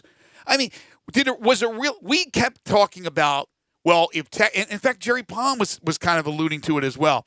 Texas Tech in the first round of the Big 12 tournament. If Texas loses, They may not make the NCAA tournament. That could be the end, could spell doom for Shaka Smart. Was it really coming down to one game? Was it really coming down to whether he made the tournament or not? We don't know. We're only guessing that Shaka Smart was in deep trouble. Regardless, these coaches who are on the hot seat did not have the opportunity to either save their job or some lose their job based on the outcome of a conference tournament. Like if you lose bad in the first round, a guy that may have been thought to be safe could end up losing his job. A guy who maybe thought to be out makes the run in that conference tournament, gets into the NCAA tournament, saves his job. Those opportunities were taken away from him. How schools are going to view coaches amidst all of this, like there's so many things you're dealing with. Do you also still want to do you want to then fire a coach and be trying to hire coaches in this current climate with everything being canceled and all the issues you're dealing with? I don't know. Certain ADs may say, I don't care. We want a new coach. We're just fine doing it. Others can say, I got way more on my plate to deal with than trying to figure out who I'm going to hire as a new basketball coach. We're going to stick with this guy for now. I think if you were pretty sure you were going to make a move, you're still going to make a move even though you have a full plate. You're going to make a move. There are going to be coaches that are fired if that was really the goal, not the goal, but the direction they were going in. So I think that, by the way, NASCAR, we talked about postponing this weekend, next 2 weekends, postpone. Not just racing in front of no fans, no NASCAR next 2 weekends. But, yeah, I think that will continue. Here's the other thing. What about the coaches that have built-in bonuses to make the NCAA tournament? They won't get them, I assume. How about those that were declared already the conference tournament champion? Florida State received the trophy the other day as the ACC champions. I mean, I assume that, I don't know, there's probably language in contracts that stipulate things of. What if coronavirus breaks out? Well, acts and you of God. can't play in the NCAA tournament. There's always in various contracts. There's acts of God, really? Clauses. Yes, I didn't know that. Most contracts, there's like you're gonna have language in there about acts of God that prevent things from happening. How about that? Whatever. I had no idea. So speaking of acts of God, with what's going on in this world with coronavirus, to a much lesser extent, it is not that big a deal.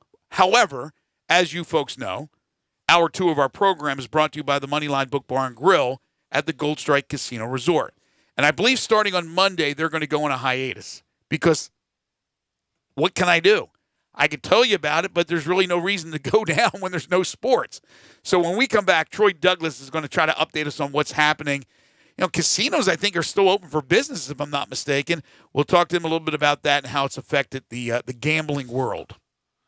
Yeah, I'd be interested. I wonder the casino side of it, not obviously the sports book, right? But the casino side, how many people are staying away because of obviously you're dealing with chips and everything else. You're constantly touching stuff that other people have touched. Plus, have you ever seen the people at the casino? Or there might be the idea of like, I got a lot of free time now. I'd like to go to the casino. Well, it's interesting because a lot of people now that have free time and a little bit of disposable cash that they've saved, hey, let's jump on a plane now and go somewhere. Let's take our vacation now because prices may be a little bit cheaper to fly or to stay somewhere. So, yeah, it doesn't mean that everybody's going to be sitting in their house. We'll talk to Troy, find out what he has to say about the casino industry right now with everything that's going on in the world. This is Middays on Real Sports Talk, Sports 56, 96.1 and 87.7. Search Sports 56 on Facebook and give us a like. And follow us on Twitter at Sports 56 WHBQ.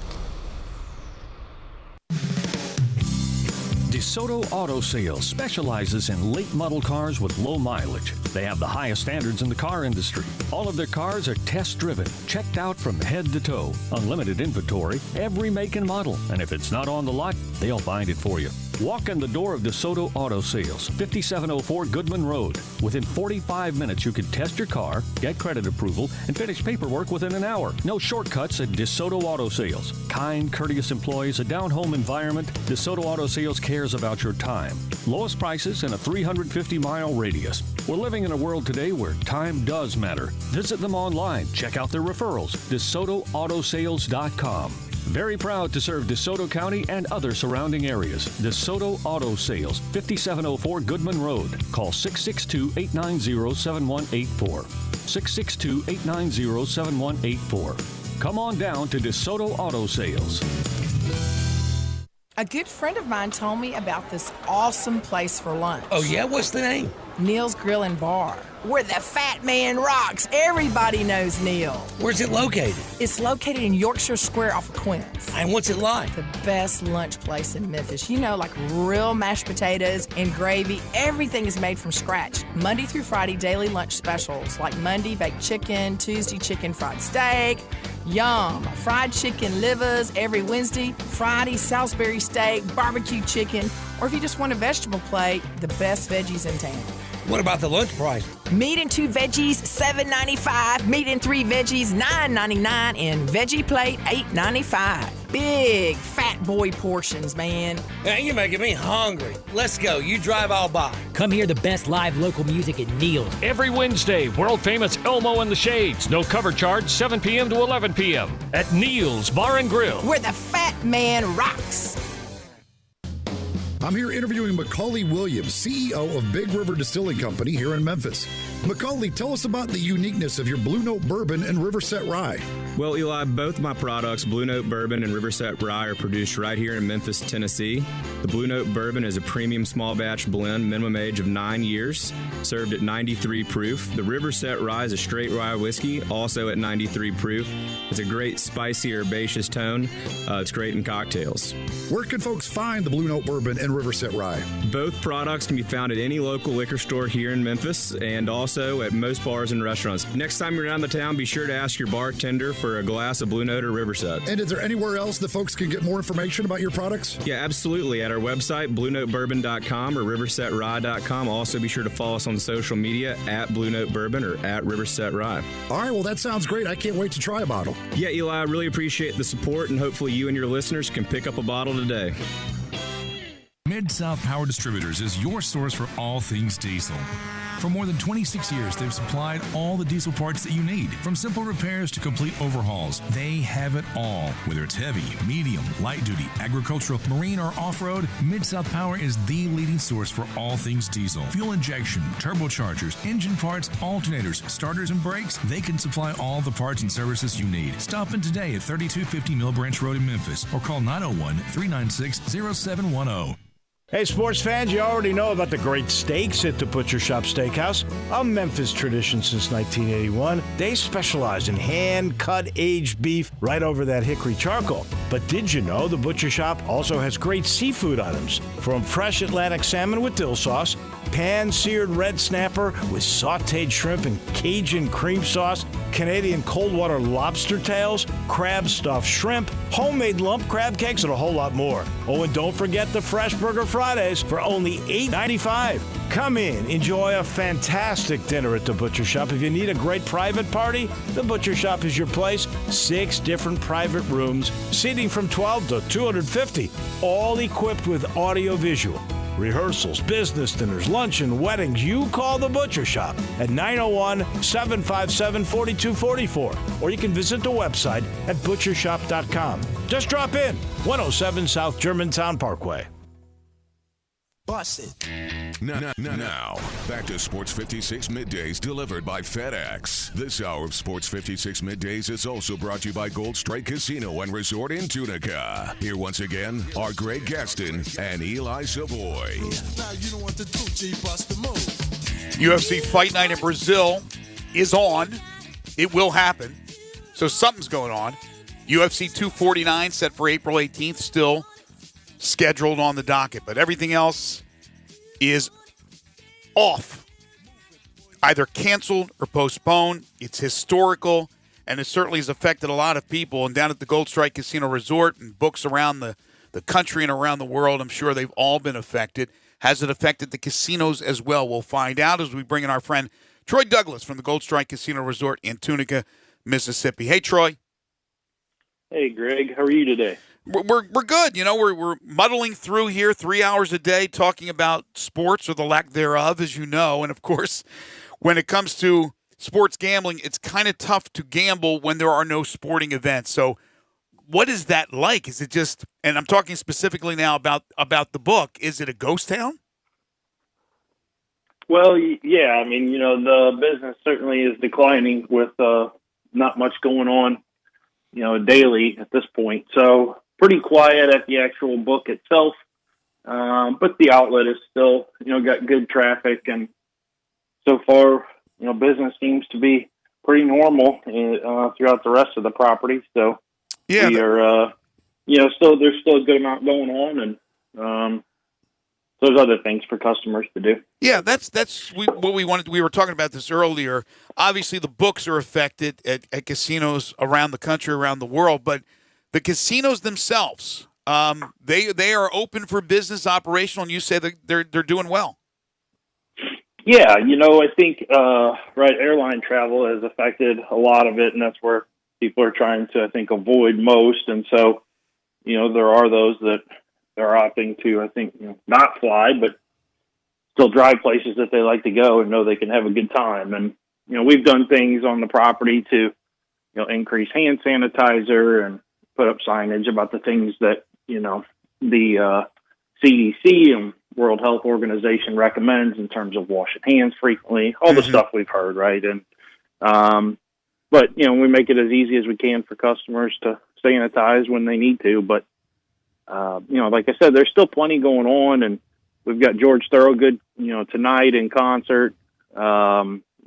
Expecting it to be still a busy weekend, and hopefully a place that people can go and have a good time and kind of forget about this stuff right now that seems to have taken the world over, unfortunately. Yeah, there's no question that we're all looking for outlets to do different things and entertain ourselves while we go through this, and everybody is going through it as well. You beat me to the punch. I was going to ask you about extra precautions that the Gold Strike's taking as far as to keep the environment as clean and sanitized as they possibly can. I thought I heard where, and maybe it was only a few casinos. I'm not sure if it was all the casinos in Vegas where they were closing down the buffet.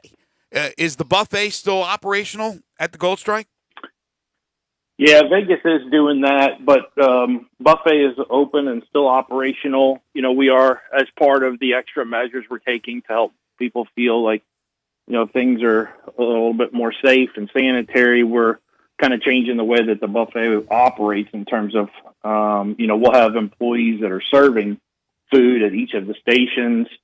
The salad bar is, now pre-made salads and, some little things there, again, for a comfort level of those that are eating in there. Extra hand sanitizer, after you walk in, and little measures to make it more convenient, but, no change to impact of what food we're serving or the experience itself is all still pretty much the same.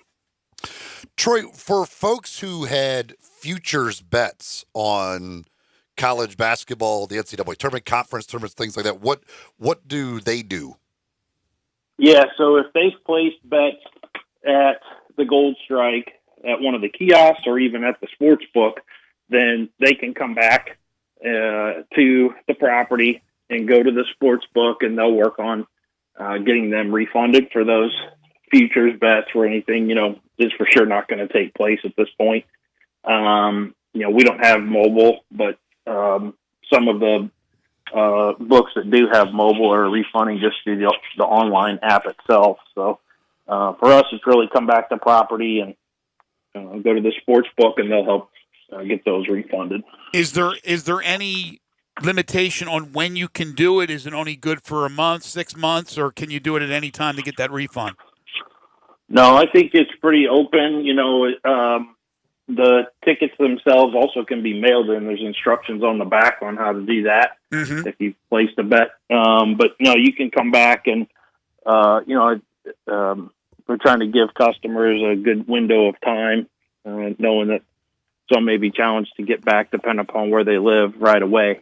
So, come on back when you can, but they'll get it refunded at the book for you once you show up, and you shouldn't have any trouble with that. All right, so you mentioned George Thorogood tonight. What other shows you got coming up here in the next few weeks? Yeah, a couple weeks, 2 weeks from tonight, Leanne Rhymes is here, and then next month we're looking at Gladys Knight, and then also we have Sinbad later on in the month.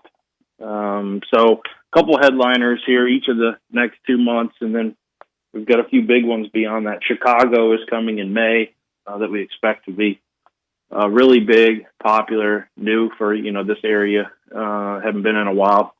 And then Big and Rich as well in June. So a pretty good lineup ahead as we, talk about the next few months. Well, you can mark me down for Chicago. I want to be there, one of my favorite groups of all time. So it's not quite business as usual. However, it's certainly still happening down at the Gold Strike, as Troy alluded to, gaming and, of course, the restaurants and the stays over there. People are still going there, still enjoying themselves, getting away from, everything that's, been such a bad week, such a negative week, trying to bring a little positivity into your life. But again, with the book, there's just nothing to bet on right now. And as soon as sports gets back and we get back to some sort of normalcy, the book will be the place to go to, the Moneyline Book Bar and Grill at the Gold Strike Casino Resort. And as I said, I think there's going to be a little hiatus for us with Gold Strike while there's no sports, but hopefully when it's all settled and set and done, we'll have you guys back. You've been a terrific sponsor of our middle hour, and we really appreciate it, Troy. Yeah, thank you, Greg. Appreciate all your support. Thank you so much. Troy Douglas from the Gold Strike Casino Resort. So there you go. You want to go down to the casinos? They're still happening. Yeah, again, and as he said, business seems pretty much as usual at the other part of the casino. And like I said, I'm sure some people will say, I'm not going because just like the people are saying, I'm not going to certain, don't want to go out to restaurants, other places because they're scared. Whereas other people will say, hey, I've got some free time and now I've got some disposable income that I was going to spend on tickets to this sporting event or that sporting event. And you know what? I need to get out of the house and go have some fun. I'm willing to go down to the casino. So, there people will look at it different ways. Oh, there's no question about it. I was wondering about concerts, whether they would still be having concerts. Some artists will cancel concerts and tours and things like that. But right. But it sounds like they're going ahead with some of those concerts. And that's not as obviously the 15,000 or whatever that you would get of a FedEx Forum concert. It's a smaller venue, so right. that may play a part of that as well. Yeah, I was hoping to go to see America on Sunday, the group, not just travel around America, 50th anniversary tour, and they canceled. So they stopped their tour. It wasn't the Orpheum. It was maybe in consultation with the Orpheum. Who knows? But they are canceling their tour for the time being and will not be performing Sunday night at the Orpheum. When we come back, final hour for us today, final hour for us this week. What a week it's been.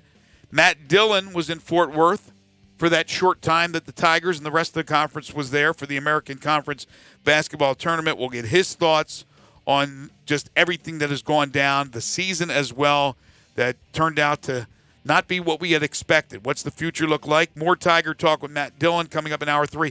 And we will play 10 in a row.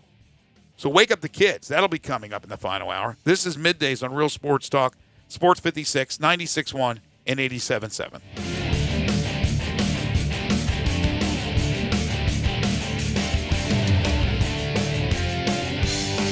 I almost never go to Central Barbecue without running into somebody I know. That could be because you only eat at Central Barbecue. It's because Central Barbecue is where Memphians go to get barbecue and has consistently been voted the most popular barbecue restaurant among locals. Actually, that's really saying something. I know. Memphis is the nation's capital of barbecue. With all the choices, people who live here go to Central Barbecue.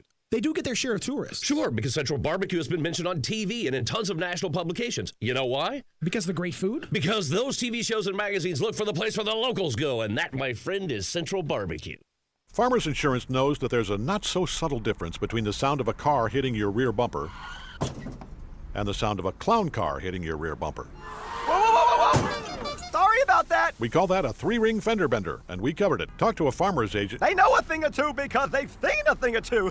Call Chad Gatlin at 901-235-1176 or get a fast quote at memphisfarmers.com. We are farmers. Bum, bum, bum, bum, bum, bum. Underwritten by Farmers Truck Fire Insurance Exchanges and Affiliates. Products not available in every state. Hi, I'm Troy Fiveash, owner of Fiveash Roofing. Can anyone explain to me why anyone would care how I measure your roof? We have all heard about measuring your roof from outer space. Well, to be honest, there are aerial pictures that are taken every 4 years that can be used to measure a building, but it's not from outer space. Besides, no one, and I mean no one, can tell you what's wrong with your roof or even if you need one by using pictures that might be 4 years old. If you would rather do business with a family-owned and operated business with a lifelong tie to Memphis that refuses to mislead or use gimmicks, please give me a call. Best products, best warranties, and the best customer service we know how to provide. 5 Roofing, proud partner of the Memphis Tigers and the official roofer of the Memphis Tigers home team. 5 Roofing, fair, honest, and ethical. 367-0050 or memphisroofer.com. 367-0050 or memphisroofer.com. 5 Roofing, it's what we do. We're here for you. Frontier Western Store is proud to announce their T-shirt sale is back. All regularly priced novelty T-shirts are buy one, get a second half price. Tons of new prints by Simply Southern, Girly Girl, and Puppy Love, as well as men's tees by Live Oak and Haybo are included. Frontier's women's boutique is loaded with new styles and colors in current trends of tops, tunics, and dresses. And most are just $14.99, available small to 3X. While you're there, be sure to check out Frontier's world-famous boot showroom. Shop thousands of boots year-round that are in stock, ready to try on and take home. Shop at a local store with excellent service. With their extensive selection of dress and work boots, you are certain to find your next favorite pair. Frontier receives new styles and restocks daily from all the largest boot makers: Dan Post, Durango, Rocky, Ariat, and more. Available in men's, women's, or children's. Outfit the entire family. Frontier Western Store, 5880 Goodman Road in Olive Branch, and on the web at frontierwesternstore.com. Family owned and operated since 1967.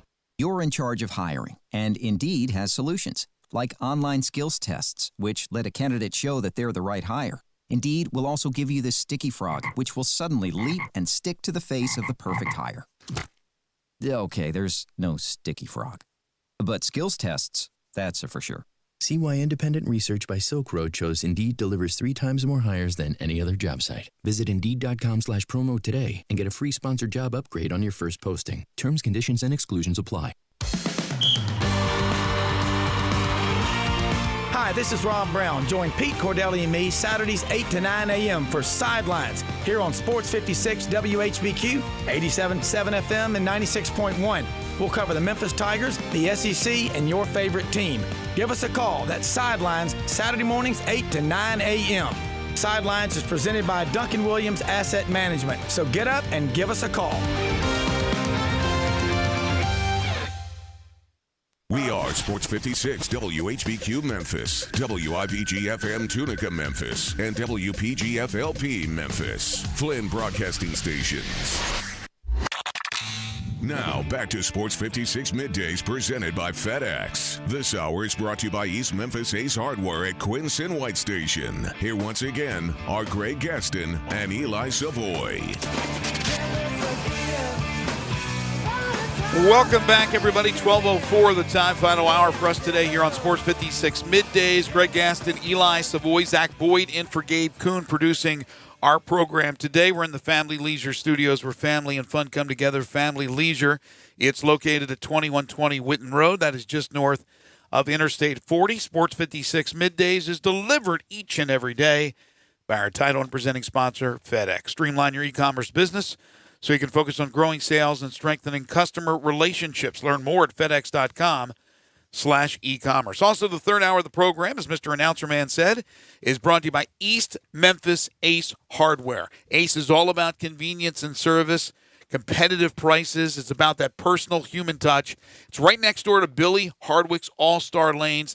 They got a lot of things there that you can get very, very inexpensive, including their key fobs. They have the program Duracell key fobs, and they have exclusivity on that. They can beat any dealer prices, hands down, sometimes by 30 to 50%. It's East Memphis Ace Hardware, 5143 Quince Road. It is time for, I guess, one final time this year, time for the Tiger Basketball Report with Matt Dillon.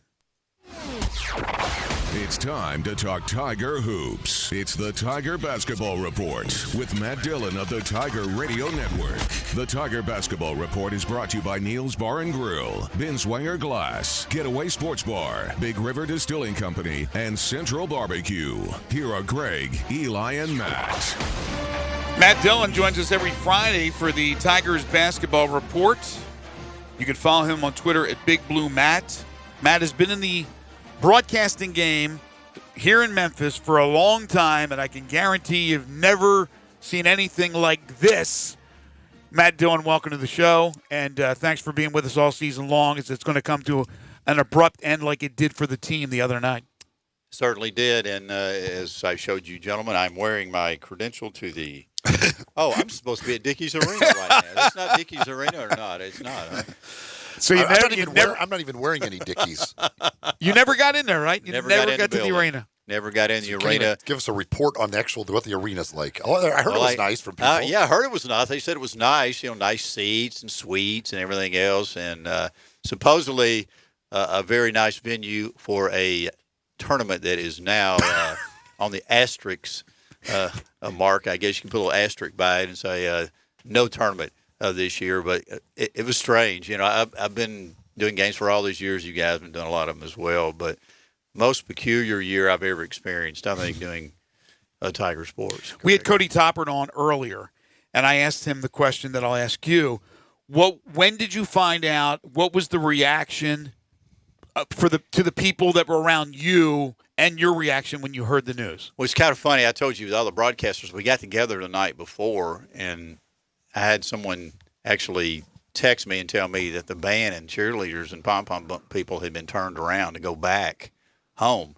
Well, the guy from Wichita was sitting there and said, well, our band and everybody else is not coming. And, boy, the light bulb kind of went up. Man, this is really strange. I said, well, maybe it's just going to be, nobody there except media and teams. Mm-hmm. So we're all kind of speculating, and a lot of people said, this thing might get called off. I don't want to do that. And as we went along, and a few more had some adult beverages as they went along during the night, they started to agree this thing might get called off. So we got up next morning, and we were going to go with the arena. We got ready and everything else, and we had gone down to get ready to get our car and go out, and it popped up on there, and couple of people in the school came by and said, hey, don't go. Something's getting ready to be. Don't head anywhere. Happen. Right. Don't head out right now. And we knew then that probably something was up, and then it popped up. And then, like dominoes, everybody else starts doing it. The American, I think, may have been the first one. I think believe they were the first one to do it. And when we saw that, we said, it's getting ready to start. And just a couple of days prior, Mike Oresco, the commissioner of the conference, was very adamant that the conference tournament was going to take place. You're exactly right. And that's what's a complete reversal from what they said earlier, Greg. It was really astonishing how quickly it happened. USF and USF were already out there. They were getting ready to play that first game. And they were out there in the dressing room getting ready to warm up and everything. And obviously they took them off the floor and told them, what a peculiar thing to happen. I don't believe, personally, that a lot of people will be there at all. I think the tournament would have been very sparsely attended. And as I told you guys, I didn't see any fans. Normally you see them mingling around the entertainment district or whatever. And there's a nice entertainment district in Fort Worth, not far from the arena. It's got a lot of nice restaurants, places to go, venues for music and everything else. You didn't see anybody walking around from other schools. And that kind of tipped me off. Man, this thing is on the precipice. And I think most people were under the assumption that even if it was played, there probably weren't going to be. There weren't going to be many. I think people had made the plans of they're not going to allow fans in. The vibe was that most of these big events that are going, if at that point the thought was even the ones that go on are going to do it without fans. So I think people took away any plans of going well beforehand. Yeah, you're right. But the sales weren't that good. I mean, we talked to other schools. Yeah, we're not going to bring anybody, or it may be 50, or I don't know, whatever the number would be. And you kind of started adding it up, man. There's just not a lot of people. Even if it opens up, there's not going to be a lot of people there. There were events that were already starting to be affected by this COVID-19, this coronavirus form, and then it just went crazy once the Rudy Gobert news came out, because that's a player. And once Adam Silver stepped up and announced, then it was wildfire. Then you knew things were bad. But we still didn't know it was going to be like every single thing, with the exception of a UFC deal tonight in Brazil, is off. Every single thing. So, Matt, I mean, this is obviously, other than 9/11 when sports were shut down for a short time, this is so historical of shutting down the sports world. And you said when you walked in here, it's kind of eerie. It's still, isn't it strange? It is eerie. It was the most peculiar thing yesterday because everybody's rushing to leave. We're going out. Obviously, East Carolina got the word first because we're we're going out to get our car. And they're packing everything out the front door. I mean, suitcases. Man, something's happening here. You know, it's like these guys are leaving. I guess they got their plane quickly and they had to get out of there or whatever. So I said, guys, this doesn't look good. Something's up here. It's just not right. And, of course, the school came by and said, hey, something getting ready to come down. But the thing that got me, once you get a player involved in it, that changed the complete complexion of this thing. It really did. And you know, here's my question. And we were talking about, like, spring football practice was supposed to start this week. Okay. Let's say you two guys are playing, for example. Okay. You went down to South Padre Island for spring break. How many people did you come in contact with? Oh, about 3,000 or 4,000. How many bars did you go to? Oh, well, I don't remember all of them. I mean, what do you do? That's why, well, we were talking earlier that there was a coach, Kent State coach, had taken the bull by the horns, and he canceled spring football practice. You said a few other schools have followed? Yeah, there have been a lot that have either at least delayed it. And they don't, but this one can't. You know, Cincinnati, they had already canceled their spring game and everything by the time we went down there. So you knew something was in the works. But think about it. All right, if you two guys come back, we're going to practice. Let's say you caught this. That's why I don't. You got a whole football team. What do you do? You test everybody. Well, what do you do in that situation? The thing gets out of hand. See, that's when it involves players. You knew it was going to get. That's crazy. why I'm not so sure that this is going to happen for Memphis, and it's a shame because if it does, it's Ryan Silverfield. It's his first spring ball. He's getting ready to lead this team in the 2020 regular season, and we don't know what's going to happen right now because every conference also has different rules and regulations that they've laid down. We know that spring competition for the University of Memphis is over, but that's competition. That's games. Right. We don't know about football. We know that Friday Night Stripes is done, but it doesn't mean that spring football practice per se is over. Will it be? I don't know. Every day something new happens. It's in limbo, right? You really don't know, Greg. Right. But do you have to test everybody before you start? What do you do? There's not enough tests, right now. There's not enough to do that. So do you hold off? How about this, too, Matt? The pro day. I think Florida State just canceled their pro day. Right. Pro day set for March 23rd. There's no way that pro day's happening. Right, there's no way. Because the scouts aren't even on the road for the NFL teams to even look at these players. The funny thing about it, they said, well, the NCAA is going to go out. We knew then there is no way that tournament was going to go ahead. Right. You just knew it. Right. Once all the conference tournaments you knew they weren't going to play the NCAA tournament. There was no way it's going to take place. Now, what do you think about this idea that's been thrown around about seniors? That because their seasons, their end of their careers came to such an abrupt end, that they should be allowed the option to return for a final year, which, again, you got to take into consideration scholarships, who you've already signed, money. You know, if it's another sport like baseball, you're not getting full scholarships, so that's like basically paying for 3/4 of tuition to go to grad school or whatever it is, get a second degree.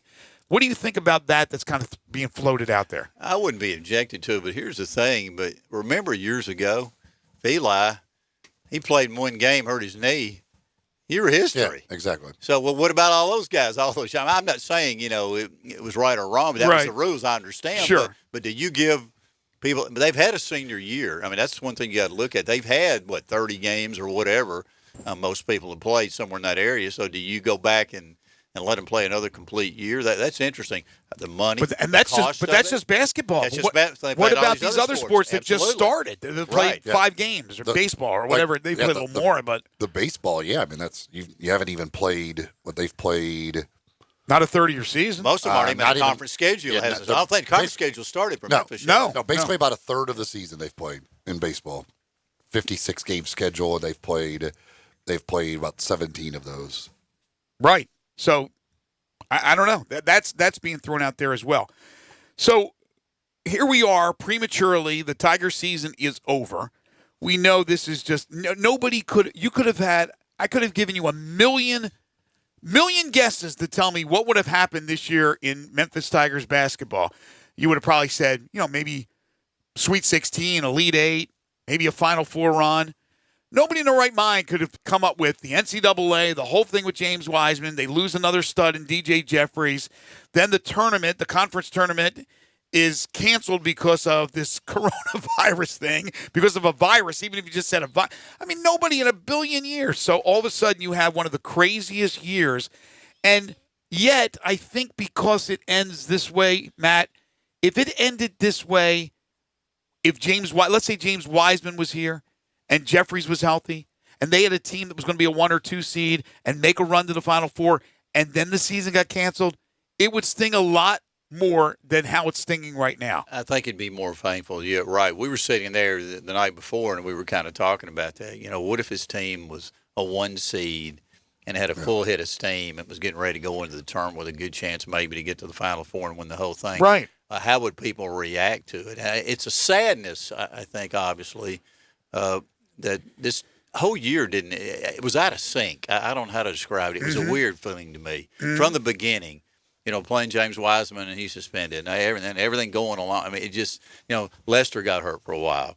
Then Jeffries gets hurt. And everything, it seemed like, was just one thing would get calmed and straightened out, and then something else seemed like it popped up. I know Coach Hardaway yesterday when we were talking to him before we left, you could tell it was really wearing on him, and understandably so, because he's thinking, man, what else is going to happen this year? And I think it's very difficult as a coach for myself, and I think not on a level they were at, but having to go in there and tell those guys, hey, look, this is it. You're not having any chance to play your last game or further advance or do some things. That's got to be pretty hard for a coach to do that. That's the weird part. Yeah, I mean, normally you always you have that thing like you lose that game and realize it's over. For here, you're just like, right. Well, we thought we had another chance to kind of make the NCAA tournament.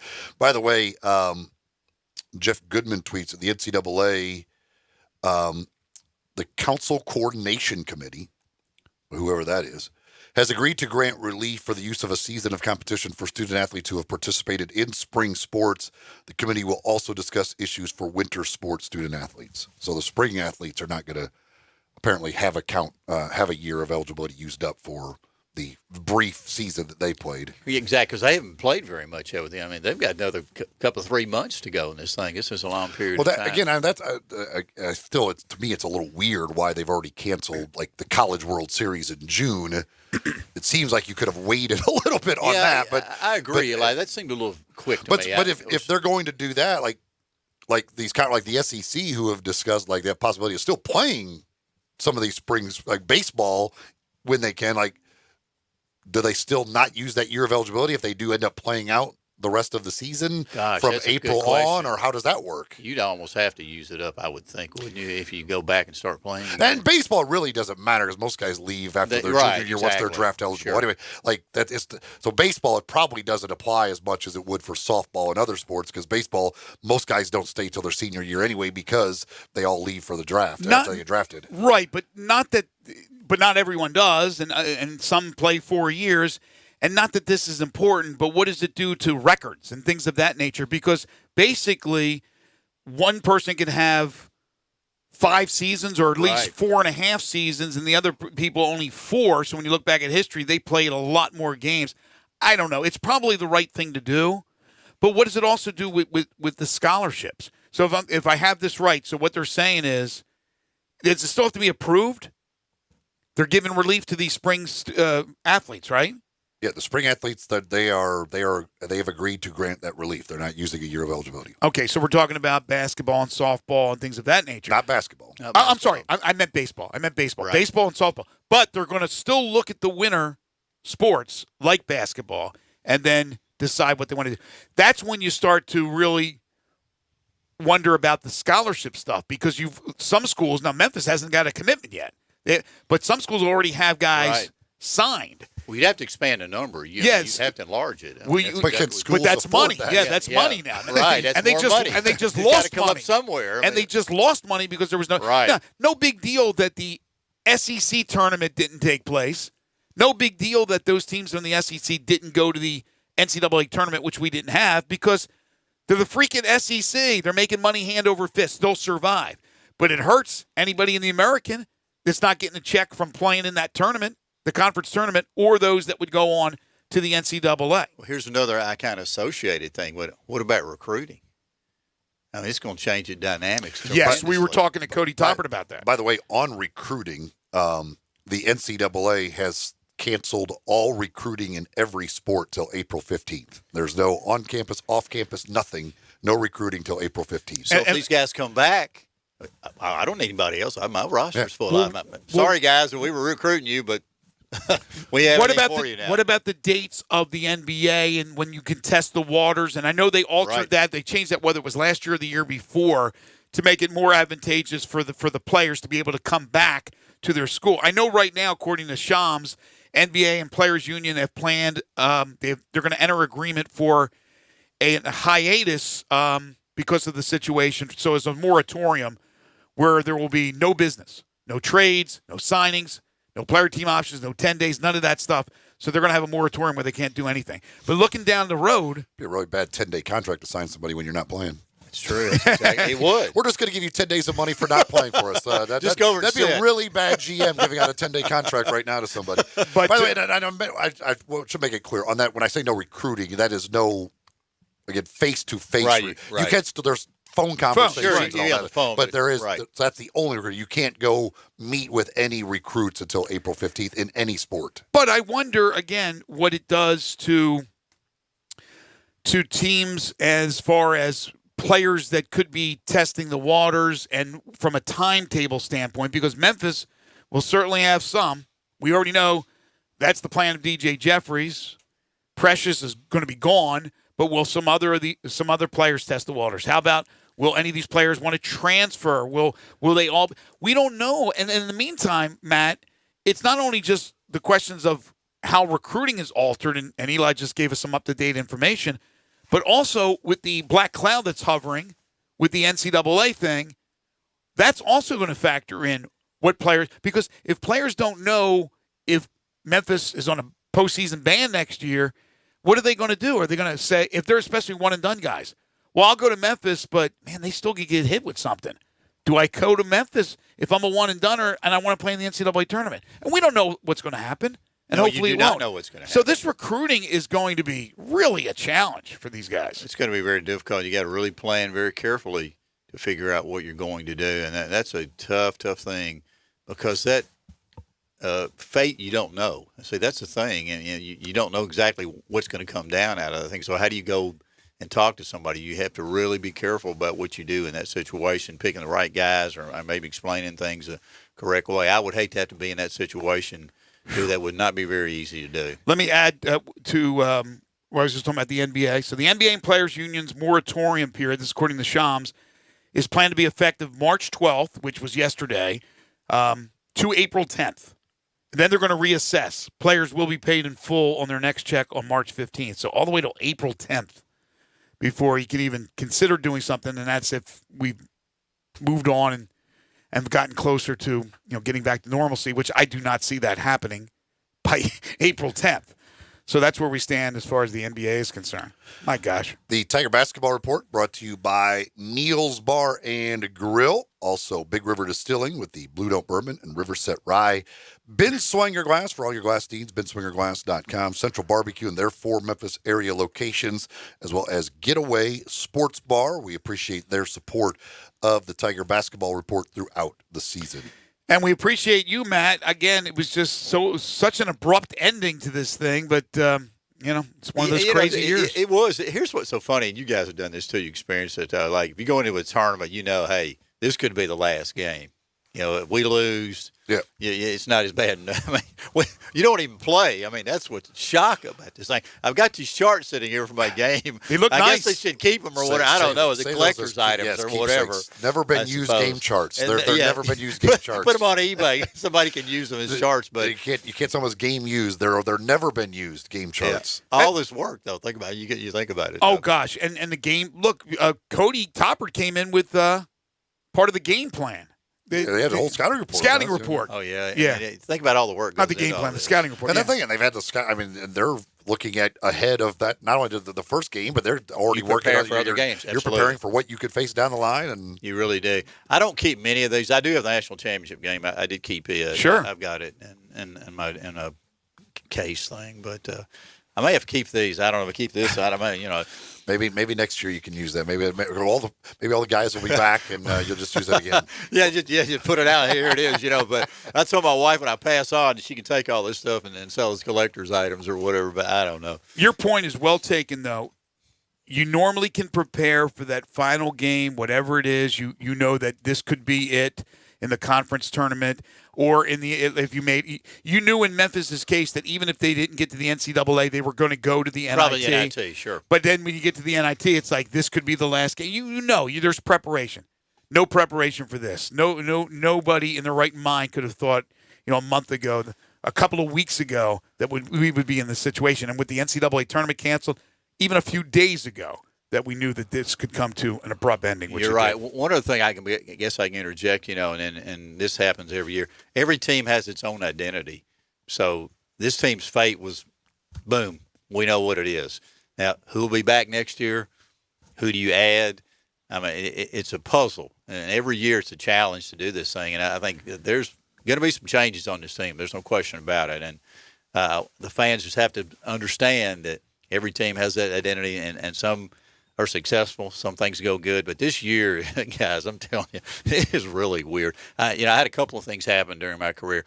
One was the death of John Gunn. We were doing a game, getting ready to do it on television that night, and they came and announced he had died. That was a weird situation too. I mean, it shocked everybody, and a great athlete. And things like that. You remember the Johnny Jones thing.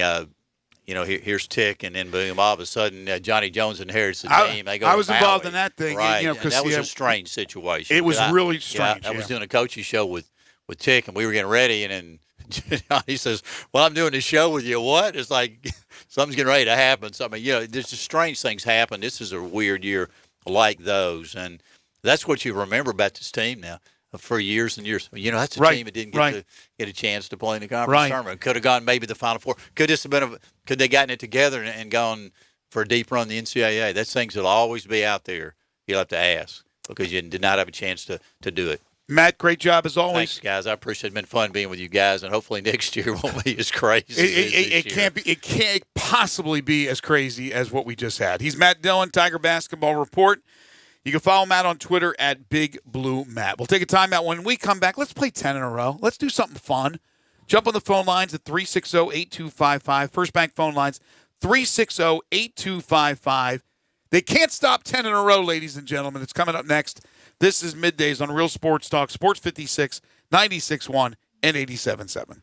Sports 56 Mornings with Peter Edmiston and C.J. Hertz. Weekdays from 7 to 10. Only on Sports 56, 96.1, and 87.7 FM. I'm here interviewing Macaulay Williams, CEO of Big River Distilling Company here in Memphis. Macaulay, tell us about the uniqueness of your Blue Note Bourbon and Riverset Rye. Well, Eli, both my products, Blue Note Bourbon and Riverset Rye, are produced right here in Memphis, Tennessee. The Blue Note Bourbon is a premium small batch blend, minimum age of 9 years, served at 93 proof. The Riverset Rye is a straight rye whiskey, also at 93 proof. It's a great spicy, herbaceous tone. It's great in cocktails. Where can folks find the Blue Note Bourbon and Riverset Rye? Both products can be found at any local liquor store here in Memphis and also at most bars and restaurants. Next time you're around the town, be sure to ask your bartender for a glass of Blue Note or Riverset. And is there anywhere else that folks can get more information about your products? Yeah, absolutely. At our website, BlueNoteBourbon.com or RiversetRye.com. Also, be sure to follow us on social media at Blue Note Bourbon or at Riverset Rye. All right, well, that sounds great. I can't wait to try a bottle. Yeah, Eli, I really appreciate the support, and hopefully you and your listeners can pick up a bottle today. DeSoto Auto Sales specializes in late model cars with low mileage. They have the highest standards in the car industry. All of their cars are test driven, checked out from head to toe. Unlimited inventory, every make and model. And if it's not on the lot, they'll find it for you.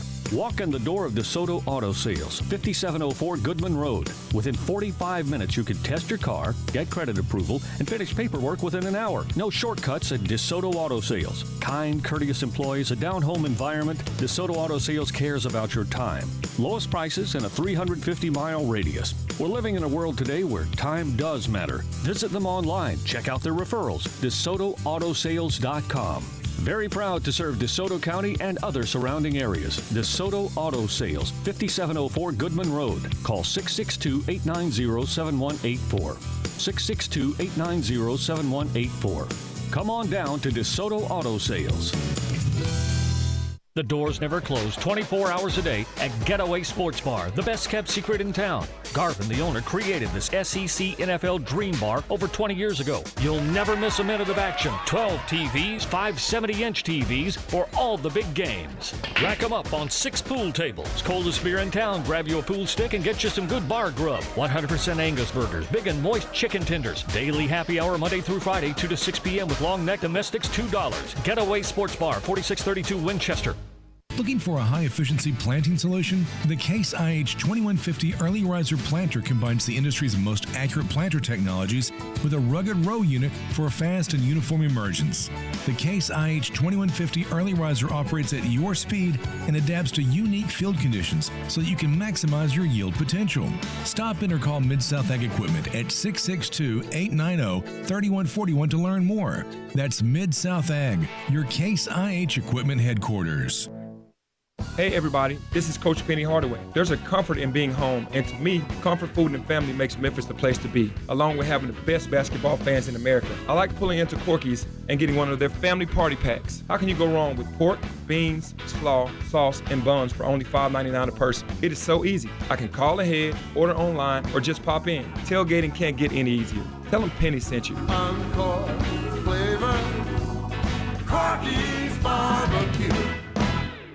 Got something you want to get off your chest? You better have a backup plan. Want to join the conversation? Someone needs to tell him he has to grow up. Join us on the First Bank phone lines at 360-8255 or the First Bank text line at 67129. Now, back to Sports 56 Middays presented by FedEx. This hour is brought to you by East Memphis Ace Hardware at Quincy White Station. Here once again are Greg Gaston and Eli Savoie.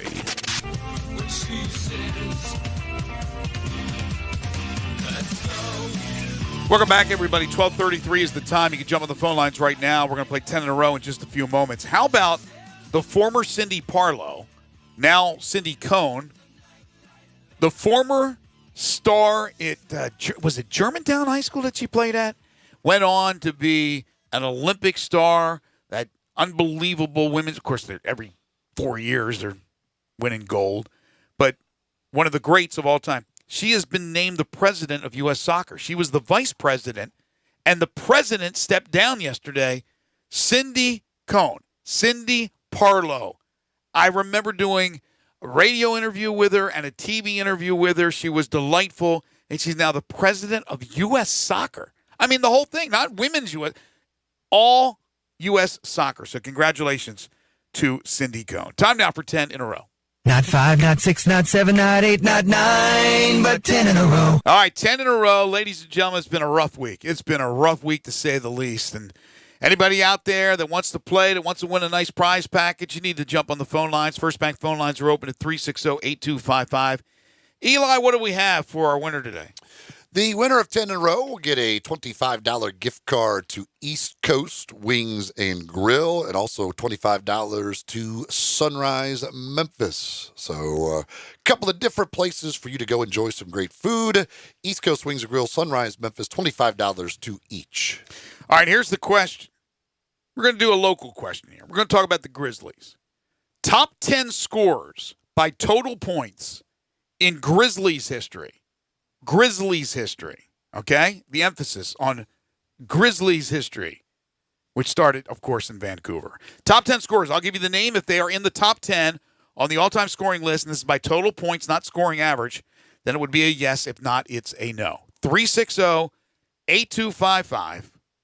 I know a lot of people are kind of checking out because there's no sports going on, but we will certainly bring you everything we can bring you for the course of 3 hours, 10 to 1, every weekday on Sports 56 Middays. Today was pretty easy because we continued with the list of cancellations, and we had some great guests with Cody and Matt. But look, let's do it. If not, we'll put 10 in a row on the shelf like everything else that's been happening here. Again, top 10 scores by total points in Grizzlies history. It's been a historical week. You know, why not be a historical day with nobody calling in for 10 in a row, which has never happened in the years and years and years that we've done this. But I don't know what else to say. That's the question. 360-8255. We get $25 to East Coast Wings and Grill, $25 2. Sunrise Memphis going to the winner of 10 in a row today. So get on those phone lines. We do have open lines now at 360-8255 with East Coast Wings and Grill. Obviously, one of their big things is when the games are on, they show them on all the TVs. And I was really looking forward to spending some afternoons over there with day basketball this week and next week. Of course, those games won't be going on, but still a fantastic place to go enjoy some great food with the entire family. And you can do that over the weekend. You can do that any day during the week. Wednesday nights, kids eat free, 12 and under. Kids eat free on Wednesdays. Monday is wing day.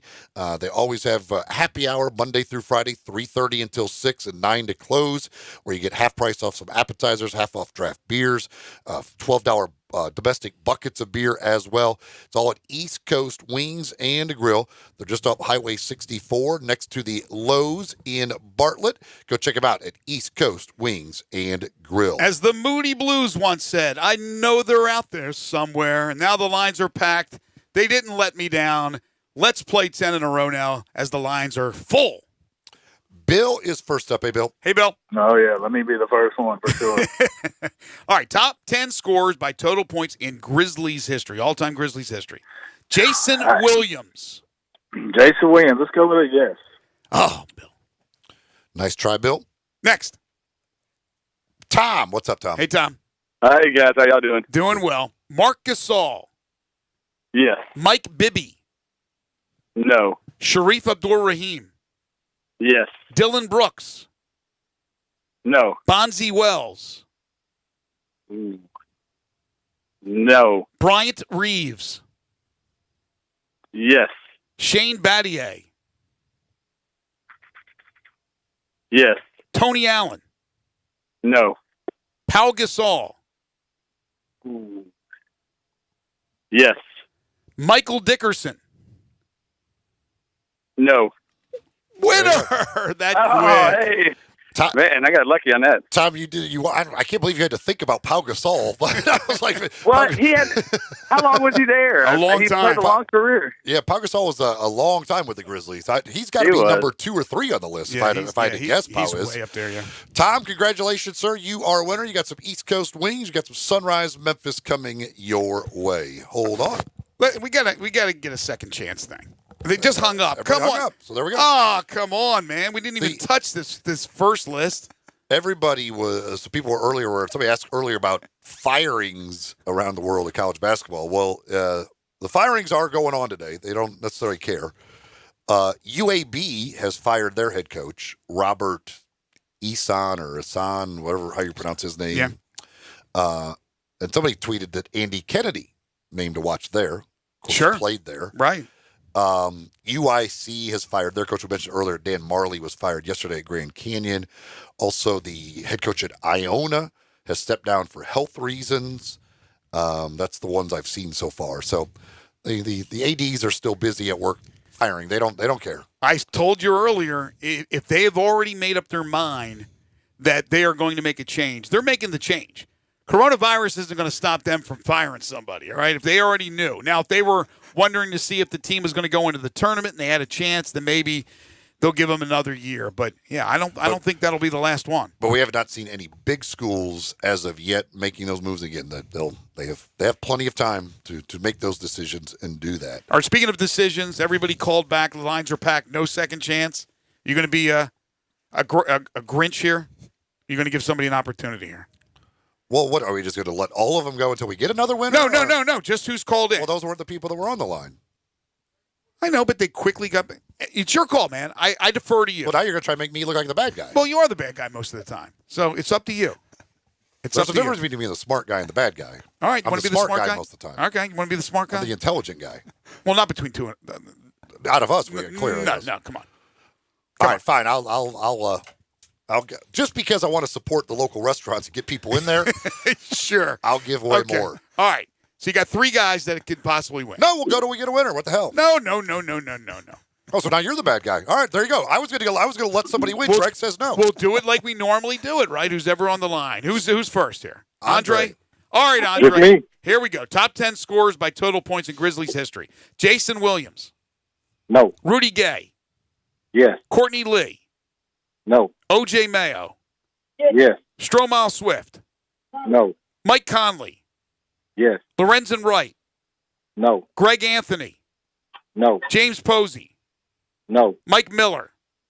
Yes. There you go. Second chance opportunity. It's a pretty easy category. Well, I know. I didn't say it was difficult. Thank you, Andre. Andre will get you some wings and some sunrise as well. How about that? Look at that. Cool. Appreciate it. All right, He man. went Hold from on. Grinch to Santa Claus right there, man. We're handing out the gift certificates like they're going out of style, baby. Somebody had texted in. I feel bad for the way the season ended, but you can't give seniors the extra year. Then up-and-coming seniors get screwed. It's unfortunate, but life. I will say, I get it in the spring sports because they didn't get to play hardly at all. I honestly don't think seniors in basketball should get another year. I agree. Because here's the thing. So if your team was terrible this year and wasn't going to make the NCAA tournament, what did you get taken away from you? One game? A conference tournament game? And in the smaller conferences, you didn't. You played their conference tournament. Right. Like all of those teams who lost in their conference tournaments last week, they had nothing taken away from them. They literally played their entire senior year. So are they supposed to get another year? Or are you just going to say the guys are the ones that didn't get to play their conference tournament? Like, how are you going to decide? Like, winter sports, it's unfortunate, but you don't deserve another year of eligibility. You played essentially your entire season. Some did play their entire season. Others missed maybe a game. Others missed maybe 2 or 3 games. I'm sorry. That's just an unfortunate thing. The spring athletes who didn't even get to play in their conference schedule played less than a third of their season. Yes, you probably deserve another year. Look, let's be honest. This was all about those who had to end their careers abruptly, but especially those who were going to go to the NCAA tournament. And they didn't get to play in the NCAA tournament. That's what this is about. And that's unfortunate. Although some of them have played in prior NCAA tournaments because they're seniors, for goodness sakes. Others did not.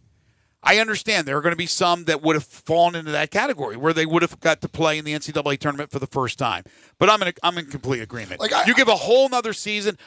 Great point that the texter makes. What about the guys that are, and the girls that are ready to step up into those starting spots or be the keys to the team, and now you're another year that you're deeper on the bench? I think it's sad that some of these guys and gals did not get a chance to end their career the way they would have liked, but it's unfortunate. I don't think you give them another year. You know, somebody texted that said, I really feel bad for Jalen Crutcher in Dayton. It was going to be his first experience in March Madness. Sure. I feel I feel terrible for the players and for programs like a program like Dayton, like with a legit chance to win a national championship at Dayton. Like this, it's historic stuff. I hate that gets taken away from them. I mean, but you know, it is what it is. There's nothing you can do about it at this point. You know what? San Diego State, all of these that were like in position. Rutgers was going to end a 28-year drought or something of getting into the NCAA tournament. Like, I feel bad for that. There are certain programs, and I feel bad for all the kids, but this is, I mean, unfortunately, everybody's like this suffering happen, from this. And everybody's suffering. And it sucks, but that doesn't mean it was the wrong decision to do it. Right. Now, they have not enacted the one-time transfer rule thing yet, right? We're not at that point yet. Because if we were at that point, it would be interesting if all of a sudden they decided to allow these players to get a senior year back, and then they're graduating. Could they transfer? Could they conceivably transfer? Well, they're going to all be graduate transfers. If you're doing it that way, I mean, if they're all graduating, they're graduate transfers. No, but some may not have enough credits to have to get their degree. I know, but you just said they're all graduating. I thought the ones that graduate or graduate transfers. Yeah, seniors that were graduating or about to graduate. There are some that wouldn't have graduated. They come back for that extra year, but many of them would be in that boat where they'd be graduating. Right? Would they be able to transfer one time only?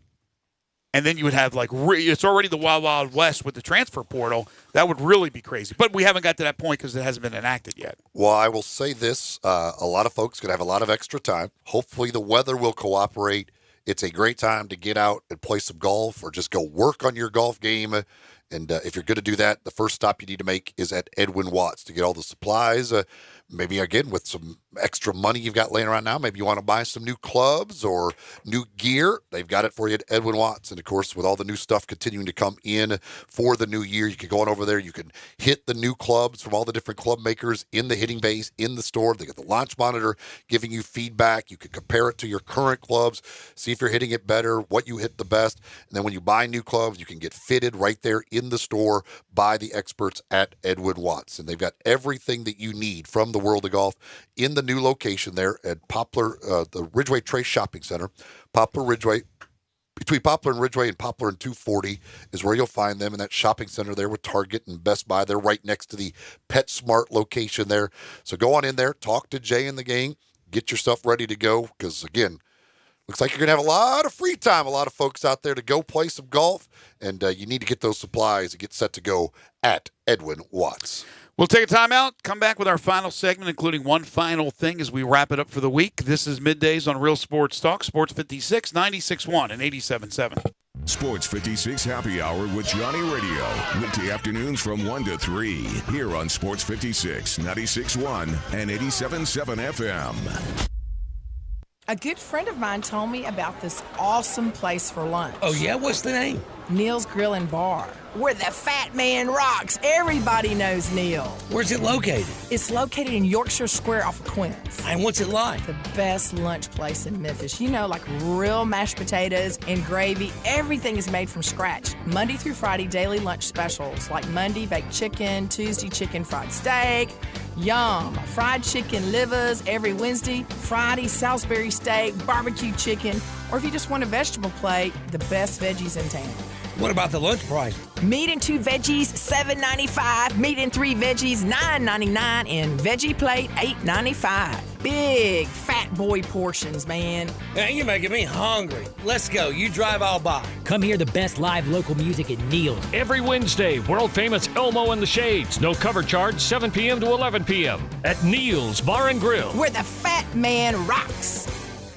Farmers Insurance knows that when you're in the car and that song comes on, yes, that's the one, you have no choice but to pull out your imaginary drumsticks and smash those cymbals and stomp on that kick pedal, which unfortunately is the accelerator pedal. And we covered it. Talk to a farmer's agent who knows a thing or two because they've seen a thing or two. Call Chad Gatlin at 901-235-1176 or get a fast quote at memphisfarmers.com. We are farmers. Bum, bum, bum, bum, bum, bum. Underwritten by Farmers Truck Fire Insurance Exchanges and Affiliates. Products not available in every state. It's not too early to start planning for spring at Family Leisure. New pools are starting at $19.99, spas starting at $21.99, and swim spas now only $99.99. 5-piece patio furniture starts at only $799. Pool chemicals, toys, accessories, and more up to 20% off. Mention this ad, you'll get free delivery and 1 month of chemicals with your spa purchase. Start your spring planning now at Family Leisure, Whitten Road and I-40, where family and fun come together. An interesting creature inhabits the flat, arid plains of many an automobile dashboard. The bobblehead. It's most agreeable and will nod along to anything, despite having no brain function. But when the bobblehead hears how Geico not only saves people money, but also gives them access to licensed agents 24/7 online and over the phone, he'll nod even more vigorously because he knows you should switch. Because yes, switching to Geico is a no-brainer. Easy, bobblehead, easy. You're going to get whiplash. DeSoto Auto Sales specializes in late model cars with low mileage. They have the highest standards in the car industry. All of their cars are test-driven, checked out from head to toe. Unlimited inventory, every make and model. And if it's not on the lot, they'll find it for you. Walk in the door of DeSoto Auto Sales, 5704 Goodman Road. Within 45 minutes, you can test your car, get credit approval, and finish paperwork within an hour. No shortcuts at DeSoto Auto Sales. Kind, courteous employees, a down-home environment. DeSoto Auto Sales cares about your time. Lowest prices in a 350-mile radius. We're living in a world today where time does matter. Visit them online. Check out their referrals. DeSotoAutosales.com. Very proud to serve DeSoto County and other surrounding areas. DeSoto Auto Sales, 5704 Goodman Road. Call 662-890-7184. 662-890-7184. Come on down to DeSoto Auto Sales. Play it loud. We are real sports talk. Sports 56, 96.1, and 87.7. Available on your radio dial at 560 AM, 96.1, and 87.7 FM, as well as online around the world at sports56whbq.com. Take us with you everywhere on your phone or tablet by downloading the Sports 56 app, and at home, tell Alexa or Google to play Sports 56. If it's happening in the world of sports, we've got it covered. Wherever you are, stay tuned to Real Sports Talk. Sports 56, 96.1, and 87.7. Now, back to Sports 56 Middays delivered by FedEx. This hour is brought to you by East Memphis Ace Hardware at Quincy White Station. Here once again are Greg Gaston and Eli Savoie. Just pour me anything right now, the way this week's gone. By the way, the NFL Draft, that's one thing that has not been altered as of now. Still scheduled April 23rd. What is it, 23rd, 24th, 25th? What do they usually have, 3 days? But it's still scheduled for Las Vegas in April. No alteration as of yet. No alteration as well with the Beale Street Music Festival. Still on. Somebody, by the way, had sent a message on Periscope saying you could go to the zoo, Eli. When have you last been? You look sad. It actually has been a couple years since I've been to the zoo. But I will probably the zoo is very much an option that I will probably take advantage of at some point in the next month because, again, looking for something to do. One of the best zoos in the country. Absolutely love our zoo. I love going to the zoo. I love the zoo here. So, yeah, I've got that's one. Somebody else said, I've been married for 9 years. I will not watch the same stuff that my wife watches. I'm not watching reruns of Grey's Anatomy. I watch sports. Well, I hear you. Here's one of the things I may do during this time is there's still a lot of 30 for 30s that I haven't watched fully. That's another thing. You have DVR'd? We can get them on Netflix or ESPN Plus, all that stuff. I've watched every one of them. They're available, so I may go catch up on all the ones of those that I have missed. You know what I don't like to do? Go back and watch games that I've already seen. I won't go back and watch like a Super Bowl because I've seen them all. I don't like watching old game, not because I know the result. It doesn't do anything for me. Nico says, Generation Z considers watching people play video games online sports entertainment. Already put a premium on avoiding social interaction. Anyway, they probably won't even remember the coronavirus as a big deal down the road because it doesn't really affect them. Hey, by the way, what's happened to the to that team for Lang Whitaker? That's on hold too, right? I would assume. The video game team. I guess so. I don't know when their exact season was supposed to start, like when their first games were. They got like a media day coming up. Yeah, the 2K League, they're suspended their season. They have to all NBA stuff. Yeah, so I mean these teams are shutting their offices and sending everybody home. In a lot of cases. Right. Somebody else says lots of babies will be made during this time. I think so. I said that to my wife last night. Yeah, it's We'll see. We'll see what happens 9 months from now. Funny thing, I did the math yesterday while I was in the bed. I was like, all right, like we're in March. I'm like, okay, this gonna be. You think anybody will name their kid Corona? You did the math while you're in bed by yourself? Yeah. Okay, I didn't know. If I didn't know if you were figuring out. All right, let's see what if it worked. Here's when this baby's gonna come. You think there'll be all of a sudden an influx of kids named Corona? You know somebody's gonna name their kid Corona. Anyway, time for one final thing. My Corona. Before Greg and Eli get out of here for the day, they each have one final thing they think you should know to make it through the rest of your day. So here are Greg and Eli with one final thing. Some people, Joe Mullinax the other day on the show, kind of sliding Rudy Gobert a little slack. I say he made an ass of himself, but this is what he said on Instagram. I want to thank everyone for the outpouring of concern and support over the last 24 hours. I've gone through so many emotions since learning of my diagnosis, mostly fear, anxiety, and embarrassment. The first and most important thing, I would like to publicly apologize to the people that I may have endangered. At the time, I had no idea I was even infected. I was careless and make no excuse. I hope my story serves as a warning and causes everyone to take this seriously. I will do whatever I can to support using my experience as a way to educate others and prevent the spread of the virus. Yeah, you're going to do a lot of that. I am under great care and will fully recover. Thank you again for all your support. I encourage everyone to take all the steps to stay safe and healthy. Love, Rudy. Speaking of Rudy Gobert, these are like things I wouldn't think about. Carolina Hurricanes play-by-play broadcaster John Forsland is self-quarantining because he stayed in the same hotel room as Rudy Gobert the night after Rudy Gobert.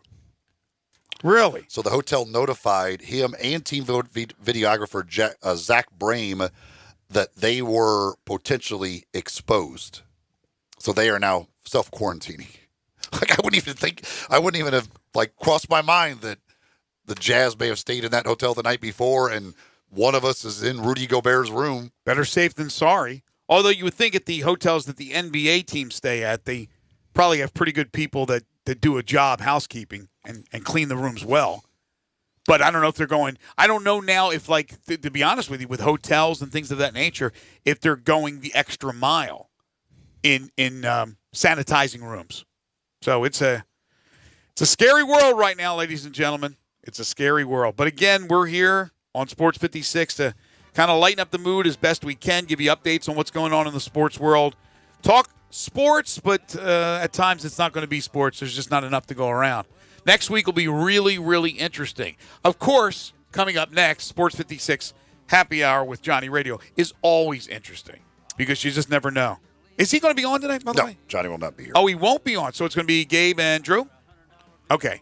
How's he doing, by the way? Is everything good with his... He's at home. Okay. All right. We hope everybody out there takes precautions. Just be smart about everything. But don't live your life like a hermit. Get on out there, support local businesses, and do what you can do for our local economy. Big thanks to Cody Topper and Matt Dillon for joining us today.